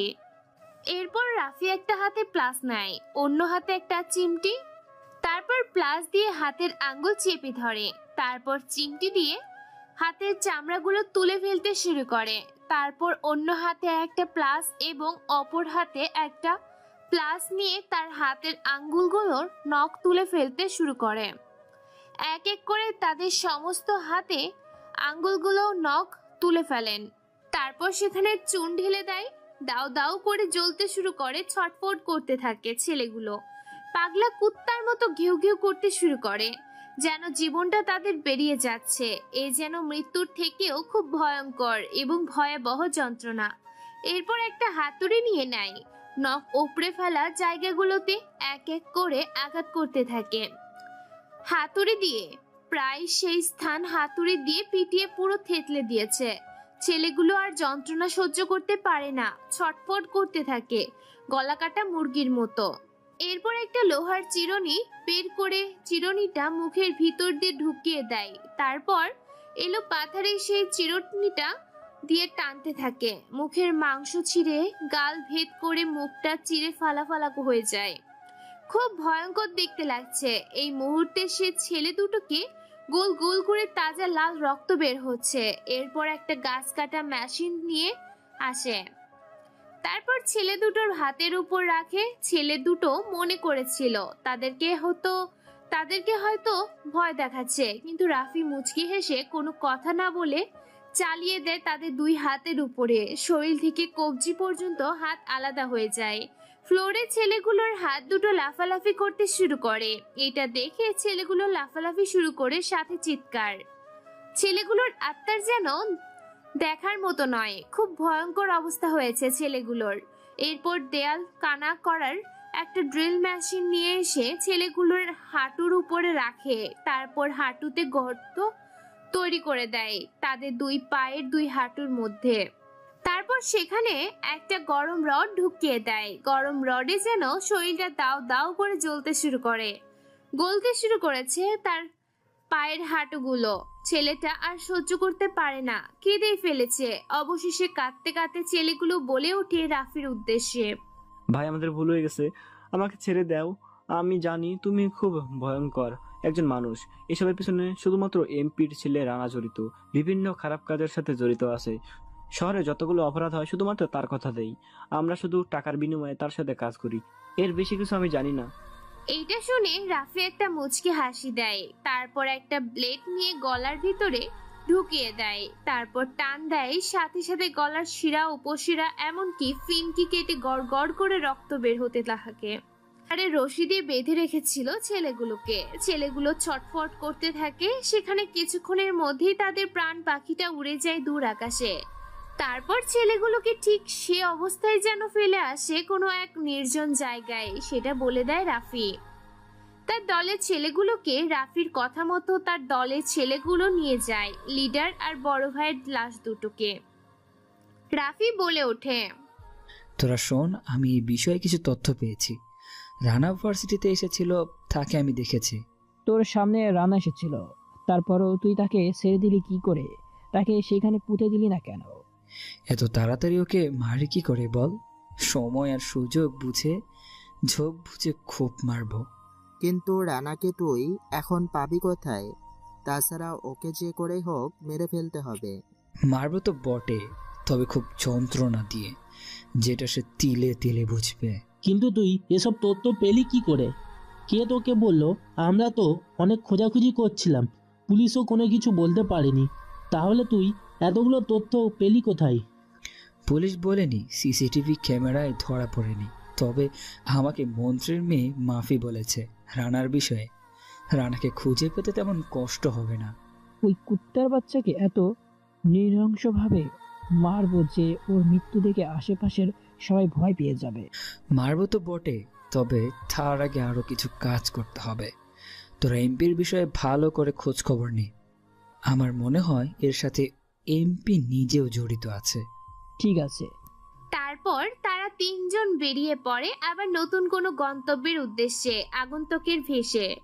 রাত 12টা বাজে। চারদিকে বেশ অন্ধকার, পরিবেশটা কালো আধারে ছেয়ে গেছে। শহরে অনেক জায়গায় বেশ নানান রঙের বাতি জ্বালিয়েছে, কিন্তু অন্ধকারে ঢেকে আছে গ্রাম এলাকা। শহরটা চাকচিক মরিচ বাতিতে রঙিন হয়ে উঠেছে। নাইট ক্লাবের সামনে পরপর 5-5টা কালো রঙের গাড়ি এসে থামে। গাড়িগুলোর ভেতরে বেশ কিছু লোক বসে আছে, কোনো কিছুর অপেক্ষায় অনেকক্ষণ ধরে গাড়ির ভিতরে বসে আছে। এমন সময় তাদের মুখে কোনো কিছু দেখে এক চিলতে হাসি ফুটে ওঠে। সামনে তাকিয়ে দেখতে পাই একটা মানুষ নাইট ক্লাব থেকে বের হয়ে নিজের লাল রঙের একটা গাড়িতে করে কোনো জায়গার উদ্দেশ্যে রওনা দিয়েছে। সে গাড়ি পেছন পেছন 5-5টা গাড়ি ফলো করতে থাকে। ফলো করতে করতে হাইওয়ে রাস্তার ওভারব্রিজের উপরে সে গাড়িটাকে চারদিক দিয়ে ঘিরে ফেলে। গাড়িটা না যেতে পারছে সামনে আর না যেতে পারছে পেছনে। এটা দেখে গাড়ির ভিতরে থাকা সেই ব্যক্তিটা বলে ওঠে, কে তোরা? আমার রাস্তায় এভাবে আটকানোর মানে কি? তোরা জানিস আমি কে? জীবনের মায়া থাকলে আমার রাস্তা ছেড়ে এখান থেকে মানে কেটে পড়, নয়তো আমার একটা ফোনে তোরা সবাই যাবি কবরে। গাড়ির ভিতরে থাকা লোকটির কথা শুনে সে 5টা গাড়ির ভিতরে থাকা অজানা মানুষগুলোকে হেসে ওঠে। এক এক করে 5-5টা গাড়ির জানালা খুলে গাড়িগুলোর ভিতর থেকে বের হয় 4 জন আগন্তুক সহ বেশ কিছু ছেলে পেলে, যাদের হাতে দেশি বিদেশি বিভিন্ন রকমের অস্ত্র। এটা দেখে বেশ কয়েকটা ঘাবড়ে যায় সে গাড়ির ব্যক্তিটা। ভয়ে গলা শুকিয়ে গেছে, কি বলবে বুঝতে পারে না, তবু নিজেকে ঠিক রেখে হালকা কণ্ঠে বলে ওঠে, কিরে তোরা ডাকাতি করতে এসেছিস? সাধারণ কয়েকটা টাকার জন্য তোরা আমার গাড়ি রাস্তার মাঝখানে থামিয়ে দিলি? আরে এটা তো তোরা আমার অফিসে গিয়ে নিয়ে আসতে পারতি চা নাস্তা খাওয়ার জন্য। শুধু শুধু আমার গাড়িটা রাস্তার মাঝখানে কেন আটকালি? বোকা ছেলে কোথাকার। লোকটির কথা শুনে আগন্তুক সহ তার ছেলে পেলে গুলো ভ্যাবাচাকা খেয়ে যায়। হ্যাঁ, আগন্তুক গুলোর মধ্যে থেকে বের হয়ে আসে রাফি, রাফসান, রাসেল, রাব্বু ও তার পুরো দল। রাফি মুচকি হেসে বলে ওঠে, টাকা নয়, তোর জীবনটা আমাদের চাই, আর কিছু তথ্য, যে তথ্যটা শুধুমাত্র তুই দিতে পারবি আমাদেরকে। আগন্তুকের এরকম কথা শুনে বেশ খানিকটা ঘাবড়ে যায় এমপির পিয়ন নেতাবাবু। নেতাবাবু ভয়ে চুপসে যায়, গলা শুকিয়ে গেছে এতগুলো মানুষকে দেখে, তবুও হালকা কণ্ঠে বলে ওঠে, আরে কি সব চাতা বলছিস? আমার জীবন তোদের চাই মানে? আমার জীবনটা নিয়ে তোরা কি করবি? মানুষের টাকার প্রয়োজন হয়, জীবনের প্রয়োজন না। তা কার বিষয়ে তোরা জানবি? দ্রুত বল, আমার সময় নেই, আমাকে যেতে নে। হ্যাঁ, তোর বাপ এমপির বিষয়ে আমি জানতে চাই, সে কোন কোন কাজে যুক্ত আছে। বাংলাদেশে যতগুলো সমাজ সেবার কাজ আছে সব কাজের সাথে আমাদের এমপি সাহেব জড়িত আছে। এইটা শুনে তারা চারজন মিলে একটা মুচকি হাসি দেয়। হঠাৎ করে চোখের পলকে কেউ কোনো কিছু বুঝে ওঠার আগেই রাফি তার কুড়ালটা দিয়ে এক কোপে শরীর থেকে হাঁটু পর্যন্ত পা আলাদা করে ফেলে নেতাবাবুর। নেতাবাবু উল্টে পড়ে যায়, মাটিতে গড়াগড়ি খেতে থাকে, পাটা রাস্তার উপরে লাফালাফি করতে থাকে, কাটা স্থান থেকে গড় গড় করে রক্ত বের হতে থাকে। ভয়ে ও আতঙ্কে চিৎকার করতে শুরু করেছে। আর রাফি বলে ওঠে, এখন এমপির বিষয়ে সত্যি সত্যি কথা বলবি, নাকি সারা জীবন এমপির গোলামি করে জীবনটা কাটাবি? তাছাড়া সত্যি বললে হয়তো তুই বেঁচে যেতে পারিস, আর মিথ্যা বললে তোকে জীবন্ত মাটিতে পুঁতে ফেলবো। আরে ভাই, কে তোরা? তোরা আমাকে মারছিস কেন? আমার যত কোটি টাকা আছে তোরা নিয়ে যা, তবু আমাকে ছেড়ে দে তোরা। আমরা আর গ্যাংস্টার, তোর জম। এটা শুনে নেতা বেশ খানিকটা ভয় পেয়ে যায়। ভয়ে এবার নেতা বলে ওঠে, ভাই, এই একটা ডিস্ট্রিক্টে যতগুলো অপরাধ হয় সব অপরাধের সাথে যুক্ত আছে সিটি কর্পোরেশনের মেয়র এবং এই এমপি মিলে সকল রকম কাজ করে। আমি শুধু এটুকুই জানি এর বিষয়ে, আর কোনো কিছুই জানি না। আমাকে মেরে ফেললেও আমি এছাড়া আর কিছুই বলতে পারবো না। এইটা শুনে রাফি একটা মুচকি হাসি দেয়। তারপর এক এক করে নেতার কাছ থেকে তার যত কোটি টাকা ছিল সব নিজেদের ট্রান্সফার নিয়ে নেতার দুই চোখ কানা করে দেয় আর এক হাত কেটে ফেলে। টোটালি মানুষটাকে এখন বলবে কানা ল্যাংড়া হাত ঠুটা। তারপর নেতাকে সেখানে ফেলে দলবল নিয়ে রাফি তার পুরো সহপাঠী চলে যায় আবার গ্রামে। পরের দিন সকালে সাংবাদিক টেলিভিশনে বলেছে, আজকের আরও এক নতুন খবরে আপনাকে স্বাগতম। নতুন এই এপিসোডে নতুন তথ্য নিয়ে আপনাদের মাঝে হাজির হয়েছি আমি, তানজিম তিশা। কে বা কারা রাতের আধারে এসে এমপির পিয়ন নেতা বাবুকে নৃশংসভাবে আহত করে ফেলে গেছে, অন্যদিকে একই রাতে শহরের সবচেয়ে বড় দুজন কালো মাস্তান লিডার আর বড় ভাইকে খুব নৃশংসভাবে মেরে নির্জন রাস্তার মাঝে ফেলে গেছে। তবে সেগুলো বিষয়ের মূল কারণ হচ্ছে আর গ্যাংস্টার, যে গ্যাংস্টার তথ্য ফাঁসে সর্বদা আপনাদের পাশে। প্রতিদিনের মতো সকালে ঘুম থেকে উঠে ফ্রেশ হয়ে আব্দুল চাচার ফার্মে কাজ করে হালকা কিছু খেয়ে আবার ভার্সিটির উদ্দেশ্যে রওনা দিয়েছে একই দিনের একই স্টাইলে রাফি ভার্সিটিতে প্রবেশ করেছে। আজকে তাকে কোনো ঝামেলা করতে হয়নি। রাফি ক্লাসে বসে আছে, এমন সময় মাফি ও তার দলবল চলে আসে। আজকে মাফি রাফিকে কোনো কিছুই করেনি। রাফি বেশ খুশি, কারণ আজকে তাকে কেউ কোনো রকম র্যাগিং করেনি।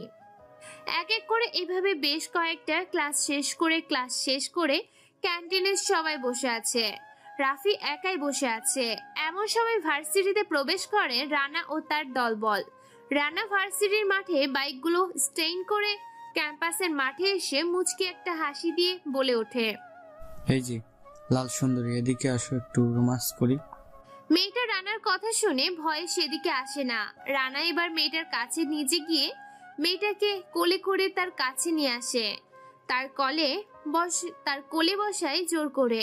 তারপর মেয়েটাকে চেপে ধরে, মেয়েটার বিভিন্ন জায়গায় হাত দিতে থাকে, সাথে হাসাহাসি করতে থাকে। মেয়েটা ভয়ে কেঁদেই ফেলেছে।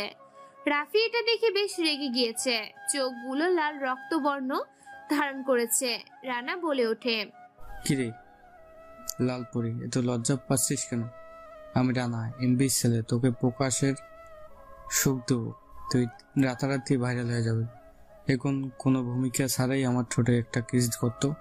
মেয়েটা ভয়ে কোনো কথা বলতে পারে না, মেয়েটা কেঁদেই চলেছে। রানা এবার এটা দেখে নিজেই জোর করে মেয়েটার ঠোঁটে নিজের ঠোঁট ডুবিয়ে দেয়, তারপর কিস করে এত জোরে কামড় দিয়েছে যার কারণে মেয়েটার ঠোঁট কেটে গেছে। মেয়েটা চিৎকার দেয়, তার চিৎকারে আশেপাশের ছাত্রছাত্রীর গুলোর সেদিকে আসে না, আসে ভয়, কেউ কোনো কথা বলতে পারে না, সবাই তামাশা দেখছে। রানা এবার বলে ওঠে, আমার খুব পেনিক হয়েছে, আমি এখন প্রকাশ্য তোর সাথে রোমান্স করব। এটা শুনে রাফি রেগে মেগে একাকার, যেন তার মনে হচ্ছে এখনই রানার শরীর থেকে মাথাটা আলাদা করে ফেলে। রানা এবার 3 পিসের ভিতর দিয়ে নিজের হাত ঝুঁকিয়ে পেটের মধ্যে স্লাইড করতে থাকে, বিভিন্ন জায়গায় হাত দিতে থাকে। এটা দেখে সবাই লজ্জায় নিজেদের মাথা নিচু করে ফেলেছে। এমন সময় রানা যখন মেয়েটিকে নিয়ে আরো লজ্জাকর পরিস্থিতিতে যাবে, তার আগে পেছন থেকে কেউ একজন রান্নার কাঁধে হাত রাখে। হঠাৎ করে এমন হওয়াতে সবাই সেদিকেই তাকায়। রানা বেশ চিন্তিত হয়ে পড়ে, অবাক হয়ে যায় রানা। রানা এবার মেয়েটাকে ছেড়ে দেয়, মেয়েটা সারা পাওয়ার সাথে সাথে দৌড়ে সেখান থেকে পালিয়ে যায়। রানা পেছন ঘুরে দেখতে পায় সেদিনে সেই খ্যাত ছেলেটা তার গায়ে হাত দিয়েছে। এটা দেখে রানা চেয়ার থেকে উঠে রাফিকে বেশ কয়েকটা ধাক্কা দিয়ে বলে ওঠে, এই শালা কুত্তার বাচ্চা, তোর সাহস হয় কি করে আমার কাজে বাধা দেওয়া? পুরো রোমান্স, পুরো মুড আমার খারাপ করে দিলি। এখন তোর রক্ত দিয়ে আমি আমার নেশাটা মেটাবো। এটা শুনে রাফি পাগলের মতো হাসতে থাকে। তার এরকম পাগলের মতো হাসি দেখে আশেপাশে রানা সহ সবাই অবাক। মাফি তো হা করে রাফি দিকে তাকিয়ে আছে। রাফি এবার বলে ওঠে, কি বললি? তুই তুই আমাকে মারবি? রাফি চৌধুরীকে মারবে? হঠাৎ করে রাফির মুখে নতুন করে অন্য গলার স্বর শুনতে পেয়ে সবাই অবাক হয়ে যায়। রানা এবার বেশ কয়েকটা ধাক্কা দেয় রাফিকে আর বলে ওঠে, শালা কুত্তার বাচ্চা, তুই দেখ তোর সাথে আমি কি কি করি। তোকে এখানে জীবন্ত পুঁতে দেবো, তোকে কেউ আমার হাত থেকে বাঁচাতে পারবে না। এটা বলে রানা হকি স্টিক দিয়ে বেশ কয়েকটা পায়ে বাড়ি দেয়। রাফির এখনো দাঁড়িয়ে আছে। এটা দেখে সবাই অবাক হয়ে যায়। এরপর আরো বেশ কয়েকটা বাড়ি দেয়, কিন্তু হকি স্টিক ভেঙে যায়। রাফির কোনো কিছুই হয় না। এরপর রানা যখনই রাফিকে আরো আঘাত করতে যাবে, তখনই রাফি রানার হাত ধরে উল্টো করে রানাকে ঘাড়ের উপর নিয়ে আছাড় মারে এক মাটিতে। আছাড় খাওয়ার সাথে সাথে কয়েক হাত দূরে গিয়ে ছিটকে পড়ে। ব্যথা যন্ত্রণায় কুকড়ে ওঠে রানা। রানার ছেলেগুলো এগিয়ে আসে রাফিকে মারতে থাকে, আর আপনিও এলোপাথারি মারতে থাকে সবাইকে। রাফির এরকম মারামারি দেখে সবাই ভয় পেয়ে যায়, কেননা খুব ভয়ঙ্কর ও নৃশংসভাবে মারছে রাফি রানাকে ও রানার ছেলেপেলেগুলোকে। এটা দেখে রানা সহ ভার্সিটির সবাই ভয় পেয়ে যায়। অনেকে অনেকভাবে মেরেছে, মেরে প্রায় মাটিতে শুয়ে দিয়েছে। সবাই ভার্সিটির মাঠে গড়াগড়ি খাচ্ছে, কারো কারো হাত পা মুখ ভেঙে দিয়েছে। রানাকে এত মার মেরেছে যে রানা উঠে দাঁড়ানোর শক্তি খুঁজে পায় না। 2 হাত পা ভেঙে দিয়েছে রাফি। কেউ একজন আড়াল থেকে এমপিকে ফোন করে এমপি খবর শুনতে পেয়ে মেয়র সহ বেশ কিছু ছেলেপেলে নিয়ে ভার্সিটির মাঠের উদ্দেশ্যে রওনা দেয়। কিছুক্ষণের মধ্যেই তারাও পৌঁছে যায়। নিজের ছেলের খুব করুণ পরিণতি দেখে এমপি ভেঙে পড়ে। এমপি রেগে মেগে একাকার। এমপির চিৎকার করে বলে ওঠে, কুত্তার বাচ্চা, আমি এই শহরের এমপি, আমার বন্ধু মেয়র, তোর সাহস হয় কি করে আমার ছেলের গায়ে হাত দেওয়ার? তোকে আজকে এখানেই মেরে ফেলবো। চলে আয়, তোর জন্য তো এই ভার্সিটিতে আসা, মাঠে খেলা হবে। এটা বলে আরো বেশ কিছু ছেলেপেলে রাফিকে চারদিক দিয়ে ঘিরে ধরে। রাফি তাদের সাথে মারপিট করতে থাকে। রাফিও মার খাচ্ছে, ছেলেদের কেউ মারছে। অন্যদিকে আর গ্যাংস্টার সদস্যরা খবর পেয়ে তারাও রওনা দিয়েছে ভার্সিটির মাঠে। হ্যাঁ, রাফসান, রাসেল, রাব্বু ও তার পুরো দলবল ভার্সিটির মাঠে উপস্থিত। প্রায় 30টিরও বেশি গাড়ি। প্রত্যেকটা গাড়ি কালো রঙের। গাড়িগুলোর ভিতর থেকে বের হয়ে আসে তারা। সবাই ভার্সিটির মাঠে এমপি মেয়র এতগুলো ছেলেপেলেকে দেখে বেশ অবাক হয়ে যায়। এমপি আর মেয়র দুজনে ঘাবড়ে যায় এতগুলো ছেলেপেলেকে দেখে। কি করবে বুঝতে পারে না। ভার্সিটির মাঠে বিশাল এক মারামারিতে পরিণত হয়। পুরো মাঠ জুড়ে শিক্ষার্থীরা ভয় পেয়ে যায়। সেখান থেকে পিছিয়ে যায় সবাই। দূর থেকে দেখছে, কেউ বুঝতে পারে না এই রাফি ছেলেটা আসলে কে। রানা ও তার পুরো দলবলকে মেরে মাটিতে শুয়ে দিয়েছে। এমপি বলে ওঠে, কে তোরা? আর তোরা আমাদের গায়ে হাত দেওয়ার সাহস পাস কোথা থেকে? আমি এই শহরের এমপি, আমার বন্ধু মেয়র। তোদেরকে মেরে কিন্তু শালা বালি চাপা দিয়ে দেব। ভালো চাস তো এখান থেকে সরে যা।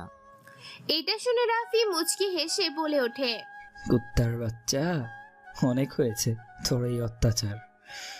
আর গ্যাংস্টার কারো কথাই চলে না, তারা তাদের মর্জি মতো চলে। আর গ্যাংস্টার নামটা শুনে সবাই ভয় পেয়ে যায়। রাফি, রাফসান, রাসেল, রাব্বু তাদের একটা চাইনিজ কুড়াল নিয়ে সবাইকে কলা গাছের মতো কেটে ফেলতে শুরু করে। এমপি, মেয়র ও রানাকে মাঠের মধ্যে প্রায় কয়েক টুকরো করে ফেলে। এটা দেখে মাফি ও তার পুরো দলবল ভয় পেয়ে যায়। খবর পেয়ে বাংলাদেশ সেনাবাহিনী, নৌবাহিনী, এমনকি পুলিশ বাহিনী, আনসার বাহিনী, রেব বাহিনী রওনা দিয়েছে ভার্সিটির মাঠে। ততক্ষণে সবাইকে মেরে ভার্সিটি থেকে রাফি সহ বেরিয়ে যায় তার পুরো দলবল। পুরো ভার্সিটির মাঠ জুড়ে রক্তে রক্তাক্ত হয়ে গেছে। কেউ কোনো কথাই বলতে পারে না। সরকারি ফায়ার সার্ভিসে এসে পুরো মাঠ পরিষ্কার করে ফেলে। ভার্সিটির এমন অবস্থা দেখে ভার্সিটির গত 1 মাসের জন্য ছুটি দেওয়া হয়েছে। অন্যদিকে মন্ত্রীর বাড়ির সামনে পরপর 30টা গাড়ি ব্রেক করে। কোনো পারমিশন ছাড়াই মন্ত্রী বাড়ির ভিতরে প্রবেশ করে। রাফি গিয়ে বলে ওঠে, মন্ত্রী সাহেব, 12 ঘন্টা সময় দিলাম আপনাকে। আপনার মেয়েকে আমি বিয়ে করব, কিভাবে রাজি করাবেন সেটা আপনার ব্যাপার। তারপর তারা সবাই চলে যায়। মাফি ভয়ে চুপ হয়ে গেছে, কোনো কথা বলে না। বাড়ির ভেতরে প্রবেশ করে মন্ত্রী সাহেব, বলে ওঠে, মাফি, অনেক হয়েছে তোর নেতামি। কালকে তোর বিয়ে এই শহরের সবচেয়ে বড় পাওয়ারফুল ও ধনী ব্যক্তির সাথে। আমি কোনো কথা শুনতে চাই না। কিন্তু বাবা, আমি এখন বিয়ে করতে চাই না। তুমি আমাকে জোর কেন করছো? আমি কাউকে বিয়ে করতে পারবো না, আর আমার দ্বারা ওসব সংসার করা হবে না। আমি এমনিতেই ভালো আছি, বিয়ে না করে সারা জীবন কাটিয়ে দিব। আমি কাউকে বিয়ে করতে পারবো না। দেখ, কালকে যদি আমাকে জীবিত দেখতে চাস তাহলে আর বিয়েতে না করিস না। বিয়েতে রাজি হয়ে যা। বলে মন্ত্রী সাহেব সেখান থেকে চলে যায়। পরের দিন খুব ধুমধাম করে বিয়ের আয়োজন করা হয়েছে। বিয়ে বাড়িতে অনেক মানুষ এসেছে। পরপর বেশ কয়েকটা গাড়ি বিয়ে বাড়িতে প্রবেশ করে। মাফি রাফিকে দেখে চমকে ওঠে, ভয়ে কোনো কথাই বলতে পারে না। রাফিকে দেখে ভয় গলা শুকিয়ে গেছে মাফির। দেখতে দেখতে বিয়ে শেষ হয়ে যায়। রাফি মাফিকে নিয়ে চলে আসে বাসর ঘরে। মাফিকে কোলে করে এনে খাটের উপর ধপ করে ফেলে দেয় আর বলে ওঠে, তোকে এখন তিলে তিলে বুঝাবো এই রাফি চৌধুরী কতটা ভয়ঙ্কর মানুষ। এটা বলে নিজের প্যান্টের বেল দিয়ে মারতে থাকে। সারা শরীর ফাটিয়ে ফেলেছে মাফি, ব্যথায় চিৎকার করছে প্রচন্ড মারের কারণে। শরীরে জ্বর চলে এসেছে। এরপর রাফি নিজের পরনে থাকা সব খুলে ফেলে। তারপর জোর করে মাফির শরীর থেকে সমস্ত কিছু খুলে বাসর ঘরে স্বামীর অধিকার আদায় করতে থাকে। এত মার, এত অত্যাচার করার পর আবার শারীরিক সম্পর্ক করতে থাকে মাফির সাথে। মাফি সহ্য করতে পারে না, ব্যথায় চিৎকার করছে। সাদা রঙের বিছানা চাদরটা লাল রক্তে ছেয়ে গেছে। পরের দিন সকালে রাফি নিজে ফ্রেশ হয়ে বেরিয়ে পড়ে তার কাজের উদ্দেশ্যে। এত অত্যাচার আর নির্মম ভাবে শরীরের যৌন নির্যাতন করার কারণে মাফি ঠিক করে উঠে দাঁড়াতে পারে না। কোনো রকমে উঠে ওয়াশরুমে গিয়ে ফ্রেশ হয়ে নেয়। এরপর রাসেল ভাইয়ের বউ এসে সবকিছু বুঝিয়ে দেয়। বিকেলে মন্ত্রী সাহেবের বাড়িতে যায়। তারা সবাই মিলে ওখানে 2 দিন থাকে, আবার চলে আসে। এদিকে আর গ্যাংস্টার নামে রাফিরা ভাইরাল হয়ে যায়। এতদিন লুকিয়েছিল, কিন্তু ভার্সিটিতে সেই ঘটনার পরে তারা প্রকাশ্যে চলে আসে। আইন তাদের কোনো কিছু করতে পারে না প্রমাণ ছাড়া। এরপর রাফি প্রতিদিন মাফিকে অত্যাচার করে। এভাবে দেখতে দেখতে 9 মাস কেটে যায়। মাফি এখন অন্তঃসত্ত্বা। যেদিন থেকে সে প্রেগনেন্ট হয়েছে সেদিন থেকে তার উপরে আর অত্যাচার করেনি রাফি। হসপিটালের বাইরে সবাই বসে আছে, দোয়া করছে, রাফি সহ সবাই। হঠাৎ করে বাচ্চার কান্নার আওয়াজ ভেসে আসে ভিতর থেকে। ডাক্তার নার্স বের হয়ে বলে ওঠে, সবাইকে মিষ্টি খাওয়ান। আপনার ছেলে সন্তান হয়েছে আর আপনার বউ সুস্থ আছে, চাইলে দেখা করতে পারেন। কি বলেন ডাক্তার, আমার ছেলে সন্তান হয়েছে? এই, তোরা পুরো হসপিটালে মিষ্টির বন্যা লাগিয়ে দে, আমি মাফিকে দেখে আসি। এই খুশিতে আমার জন্য একটু বেশি করে মিষ্টি নিয়ে আসবেন। আমি মিষ্টি খেতে খুব ভালোবাসি। এটা বলে ডাক্তার চলে যায়। রাফি মাফির কেবিনে প্রবেশ করে। মাফি রাফিকে দেখে মুখ ঘুরিয়ে নেয়। রাফি একটা চেয়ার নিয়ে মাফির কাছে যায় আর বলে ওঠে, মাফি, তুমি আমাকে আজকে এত সুখের আর খুশি সংবাদ দিয়েছো, যে কারণে তোমাকে ভালো না বেশি আর পারলাম না। হয়েছে, আর অভিমান করতে হবে না। আপনি তো শুধু অত্যাচার করতে জানেন, ভালোবাসতে জানেন না। আমি জানি একটা ছোট্ট ভুল করেছিলাম, তাই বলে আপনি আমাকে অনেক অত্যাচার করেছেন। আমার থেকেও আপনি আমার কাছে অনেক খারাপ ব্যবহার করেছেন। আমি যেটা করেছি খুব রেগেছিলাম তোমার উপরে, এই জন্যই করেছি, কিন্তু এখন ভালোবাসা দিয়ে সব তোমাকে পুষিয়ে দিব। সত্যি কেউ যদি আমাকে ভালোবাসতো তাহলে এতক্ষণে জড়িয়ে ধরে আমাকে কয়েকটা পাপ্পিও দিত। তাই এরপর রাফি মাফিকে জড়িয়ে ধরে কয়েকটা চুমু খায়। তারপর তাদেরকে নিয়ে বাড়িতে চলে আসে। তারা এভাবে 2 দিন কেটে যায়। মাফি বলে ওঠে, চলো না রাফি, নতুন করে জীবনটা শুরু করি। সব ভুলে গিয়ে আমি তোমাকে ভালোবাসতে চাই। আমি আমার ভুলগুলো সংশোধন করে তোমার সাথে নতুন করে এই পৃথিবীতে সুন্দর করে বাঁচতে চাই। আরে পাগলি, আমি তোমাকে আগে থেকেই ভালোবাসতাম, শুধু অভিমান ছিল, কিন্তু এখন ভালোবাসা দিয়ে সব নতুন করে সাজিয়ে দিব। তারপর তারা দুজন দুজনকে জড়িয়ে ধরে এইভাবে ভালোবাসা দিয়ে তাদের দিন কাটতে থাকে। এরই মধ্যে রাফসান রাব্বুর বিয়ে দিয়ে 4 বন্ধু একই বাড়িতে থেকে আন্ডারওয়ার্ল্ড সহ বিভিন্ন কাজে কাজ করতে থাকে। ভালোবাসার মধ্য দিয়ে তাদের সুখের সংসার চলতে থাকে। গল্পের শুরু থেকে শেষ পর্যন্ত থাকার জন্য সবাইকে ধন্যবাদ। চ্যানেলটিকে সাবস্ক্রাইব করে সবাই পাশে থাকুন। গল্পটাকে এখানেই শেষ করে দিলাম, সমাপ্ত। আসসালামু আলাইকুম।